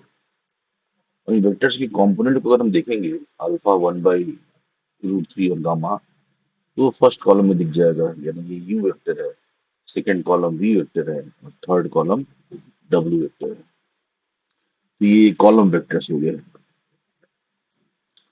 और इसमें मैच करना है पहले ऑप्शन में gamma square plus delta square, और क्यू लिस्ट की क्यू में कह रहा है कि लीनियर कॉम्बिनेशन इसका जे होगा। तो एक्स वाई जेड की रियल वैल्यू करेगी, तो एक्स की वैल्यू कितना होगा। और यहाँ पर आर में कह रहा है कि यू वी डब्ल्यू का स्केलर ट्रिपल प्रोडक्ट, और यहाँ कह रहा है U cross V cross W. तो कैसे स्टूडेंट को अप्रोच करना चाहिए? सबसे पहले तो ये देखना है कि इस मैट्रिक्स के बारे में कुछ प्रॉपर्टी दिख रही है क्या। ये ऑर्थोगोनल मैट्रिक्स है, तो इसकी जो रोज है या कॉलम्स है वो यूनिट वेक्टर्स को रिप्रेजेंट करेंगे, और वो ऑर्थोगोनल होंगे, मतलब एक दूसरे पर परपेंडिकुलर होंगे। तो फर्स्ट रो का वेक्टर सेकंड रो पे परपेंडिकुलर होगा, फर्स्ट कॉलम का वेक्टर सेकंड कॉलम के वेक्टर्स थर्ड कॉलम के वेक्टर से परपेंडिकुलर होगा। तो कई सारे हमें इक्वेशंस मिल सकते हैं।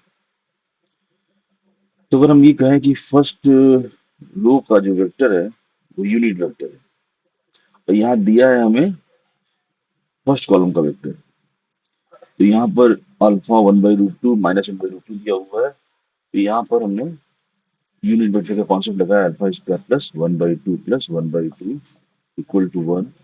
तो यहाँ से हमें दिख रहा है कि अल्फा की वैल्यू आ गई 0। अल्फा गया 0। फिर इस सेकेंड रो से जो वेक्टर बनेगा वो भी यूनिट वेक्टर होगा, तो beta square plus 2/3 equals to 1, that is beta square equals to 1/3। ठीक है, बीटा स्क्वायर 1/3 आ रहा है। तो बीटा की हमें यूनिक वैल्यू नहीं मिल रही है, बीटा की दो वैल्यू मिल रही है, प्लस माइनस 1/√3। ओके, नाउ ये तीसरा रो भी यूनिट वेक्टर होगा, तो gamma square plus delta square plus mu square, this is also equals to 1। यहाँ से गामा डेल्टा म्यू कुछ पता तो है नहीं, और पी में पूछ रहा है कि gamma square plus delta square कितना होगा। तो gamma square plus delta square निकालना मतलब म्यू पता करना होगा, म्यू स्क्वायर पता करना होगा। अब म्यू कहाँ दिख रहा है? म्यू दिख रहा है थर्ड रो में और थर्ड कॉलम। तो थर्ड कॉलम का किसी भी कॉलम के साथ प्रोडक्ट 0 होगा दूसरे कॉलम के साथ, और थर्ड कॉलम का आपस में स्क्वायर्स का सम जो है एलिमेंट्स का वो 1 हो जाएगा। यहाँ से म्यू स्क्वायर मिल जाएगा, ये हो जाएगा mu square plus 1/2 plus 1/3, that is 5/6 close to 1। यहाँ से म्यू स्क्वायर मिल गया 1/6। म्यू स्क्वायर मिल गया, यहाँ पुट कर देंगे, यहाँ से मिल जाएगा gamma square plus delta square 1 - 1/6, that is 5/6। ये आ रहा है 5/6। तो पी मैच करेगा 5 से। नेक्स्ट आगे बढ़ते हैं, आर और एस को टारगेट करते हैं। अच्छा ये देख लेते हैं कि पी 5 से मैच किस में कर रहा है, तो सी में और डी में। अब सी और डी में इन दोनों में से कोई एक ऑप्शन ट्रू होगा। अब इसको चेक करने के लिए इसके क्यू अलग अलग है, आर भी अलग अलग है, एक्स भी अलग अलग है, तो कोई भी एक हमें चेक कर लेना है। तो अगर हम इसको देखें, ये तो निकल चुका है। अब ये U cross V cross W लिखा है, तो यू वी डब्ल्यू तीनों म्यूचुअली परपेंडिकुलर वेक्टर्स हैं। यू क्रॉस वी क्या होगा, ये यू के पैरेलल हो जाएगा वी क्रॉस डब्ल्यू, और पैरेलल वेक्टर्स का क्रॉस प्रोडक्ट 0 होता है। ये जो है एस ऑप्शन मैच करेगा 1 से। तो आंसर तुम्हारा मिल गया, एस का आंसर आ जाएगा 1। देखते हैं एस 1, सी ऑप्शन करेक्ट है। 15 का आंसर सी है। क्वेश्चन नंबर 16 देखते हैं। सर्किल टेंजेंट पासिस थ्रू किस पॉइंट से पास करेगा? कॉमन टेंजेंट सर्कुलर पैराबोला का पॉजिटिव स्लोप है, किस पॉइंट से पास करेगा? एंड ऑफ लेटस रेक्टम है लिप्स की, तो एम लाइज फर्स्ट क्वाड्रेंट में नॉर्मल, और ये कई सारा ऑप्शन दिया है, तो कोई भी करते हैं पहले। पहले हम करते हैं, पहला करेंगे तो हमारे पास तीन चॉइस है, तो वैसे थ्री सही लग रहा है इसका। देखते हैं। फर्स्ट है कि circle with centre touching the line इतना passes through point. Circle with centre 1,2 touching the line इतना, ये टेंजेंट ये सर्किल है, ये पॉइंट है 1,2 और सेंटर 1,2, सॉरी सर्किल है, सेंटर है 1,2, टचिंग द लाइन इतना passes। सर्किल किस पॉइंट से पास करेगा? सर्किल का सेंटर दिया, रेडियस तो चाहिए, सेंटर से परपेंडिकुलर ड्रॉप कर देंगे, परपेंडिकुलर हो जाएगा 3 प्लस 8 माइनस 1 अपॉन 5 दिया जाएगा 2। रेडियस आ गया 2, सर्किल का इक्वेशन हो जाएगा x minus 1 whole square plus y minus 2 whole square equal to 4। Option check कर लेते हैं, थर्ड ऑप्शन में दिया हुआ है, थर्ड को चेक कर लेते हैं, 3,2, तो 3,2 रखेंगे तो 4 प्लस 0 4 आ रहा है, इसका मतलब कि फर्स्ट का आंसर 3 हो जाएगा, ये सही। ये तो गलत हो गया, डी ऑप्शन। तो देखते हैं कि कौन सा ऑप्शन करने पर काम बन जाएगा। क्यू आर इसमें से, तो क्यू की बात करें तो यहाँ फंसा रहा है, आर की बात करें तो यहाँ चेक करना है, एस की बात करें तो इधर फंस रहा है। किसी एक को सॉल्व कर लेते हैं जो आसान होगा इन तीनों में। ये इसी को निकालते हैं, Q option common tangent with circle and parabola, ये सर्किल है और पैराबोला दिया कैसा, राइट।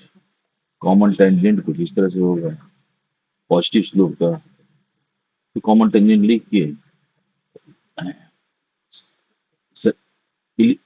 पैराबोला की कॉमन टेंजेंट का इक्वेशन लिख के सेंटर से डाल देंगे परपेंडिकुलर और उसको रेडियस के बराबर कर देंगे। ओके, तो पैराबोला की टेंजेंट का इक्वेशन क्या होता है? y equal to M X plus T Y plus A Y, ये कितना होगा? ये आ गया M square X minus M Y plus 2 equal to 0। तो ये सर्किल, ये पैराबोला के टेंजेंट का इक्वेशन है एम स्लोप का। अब इस सर्किल को टच कर रहा है, सर्किल का सेंटर से परपेंडिकुलर डिस्टेंस रेडियस के बराबर होगा, 2 upon under root M square बाहर ले लिया और M plus 1 whole square, M minus 1 whole square, ठीक। 0 0 रखेंगे तो ये 2 upon under root M to the power 4 plus M square root 2, radius root 2 है सर्किल का, तो यहाँ से ये आ जाएगा रूट 2, स्क्वायर करेंगे तो आ जाएगा M to the power 4 plus M square minus 2 equal to 0। तो इसका फैक्टर होगा कि नहीं, T square plus 2t minus T minus 2 equal to 0, that is t minus 1 and t plus 2। तो परफेक्ट स्क्वायर नेगेटिव तो होगा नहीं, तो ये 0 नहीं हो सकता है, तो एम स्क्वायर आ गया 1 एम की वैल्यू आ गई 1। अब कॉमन टेंजेंट किससे पास कर रहा है, तो एम की वैल्यू 1 यहाँ रख देंगे वापस, तो कॉमन टेंजेंट का इक्वेशन आ जाएगा X minus Y plus 2 equal to 0। X minus Y का डिफरेंस प्लस 2 करने पर स्क्वायर। चेक करते हैं, 1 1 रखेंगे तो होगा नहीं, 7 9 रखेंगे तब भी नहीं होगा, 7 9 रखेंगे तो हो जाएगा, 7 माइनस 9 प्लस 2 इक्वल टू 0। ये हमारा आ गया क्यू, क्यू का 2, क्यू का 2, तो अब फंस रहा है इन दो ऑप्शन में, ये भी नहीं होगा। अब ये देखते हैं आर और एस में, आर और एस में कौन सा आसान है, शुरू किया था। एस करना बेकार है, अब हमें आर करना ही होगा, तो आते हैं आर पर। आर हमें करना नहीं है। अब इसमें क्या कर रहा है,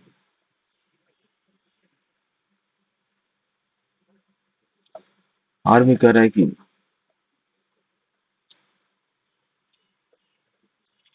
M be the end point of latus rectum, ellipse, latus rectum का end point M first quadrant में है।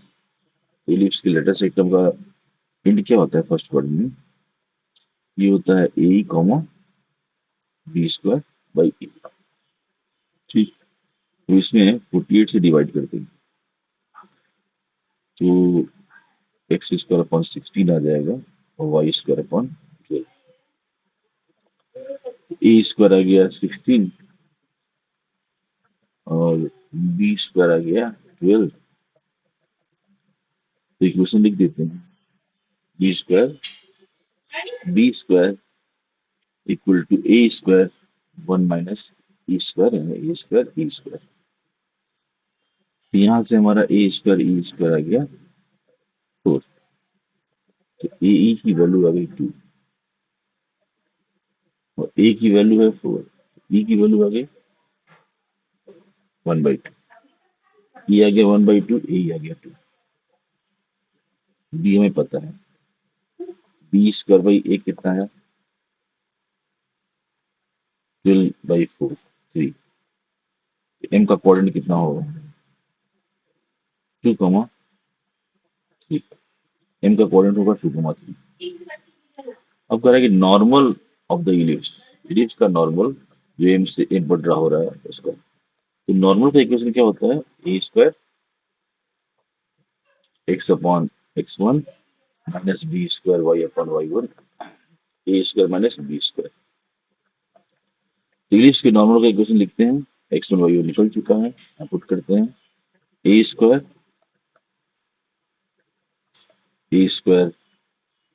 कितना है, ए स्क्वायर था अपना 16, 16 x upon x1 minus B square कितना है 12, 12 y upon y1 that is 3 equals to A square minus B square that is 16 minus 12 4। तो यहाँ आ रहा है 8x minus 4y equal to 4 that is 2x minus y equals to 1। 2x minus y equals to 1। तो ये आ गया 2x minus y equals to 1। अब देखते हैं 2x minus y equals to 1 कहाँ है। 2x minus y equals to 1, what is 2x, मतलब कि x का डबल और y को सब्ट्रैक्ट करने पर 1 आना चाहिए। चेक करते हैं, इसको चेक करते हैं, x का डबल y को सब्ट्रैक्ट करेंगे तो 1 तो नहीं आएगा। x का डबल y को सब्ट्रैक्ट करेंगे तो 1 आ जाएगा, x का डबल y को सब्ट्रैक्ट करेंगे तो 1 आ जाएगा। ये r मैच कर रहा है 1 से, r मैच कर रहा है 1 से। तो r, तो r का 1, r का 1, इन दोनों में से ये आ गया अपना बी ऑप्शन। तो काफी ज्यादा इसमें सारे ऑप्शंस को हमें चेक करना था, लास्ट में जाके हमें बेनिफिट मिला कि हमें इसको सॉल्व नहीं करना है। और अगर हम सॉल्व कर रहे हैं तो इन से काम चल रहा है। ठीक है, हो सकता है कि बीच में हमने किसी और को ट्राई किया होता, जैसे एस को ट्राई किया होता, तो इसके इसमें तो क्वेश्चन, अगर इसका आंसर 5 आता तो हो सकता था कि दूरी में हमें चेक करना पड़ा। ठीक है, तो यहाँ फंसा है कि अगर आप शुरू से चलेंगे तो आपको 3 क्वेश्चन सॉल्व करना होगा। ओके, तो ये जे एडवांस 2026 पेपर 1 का सॉल्यूशन है ये क्वेश्चंस का।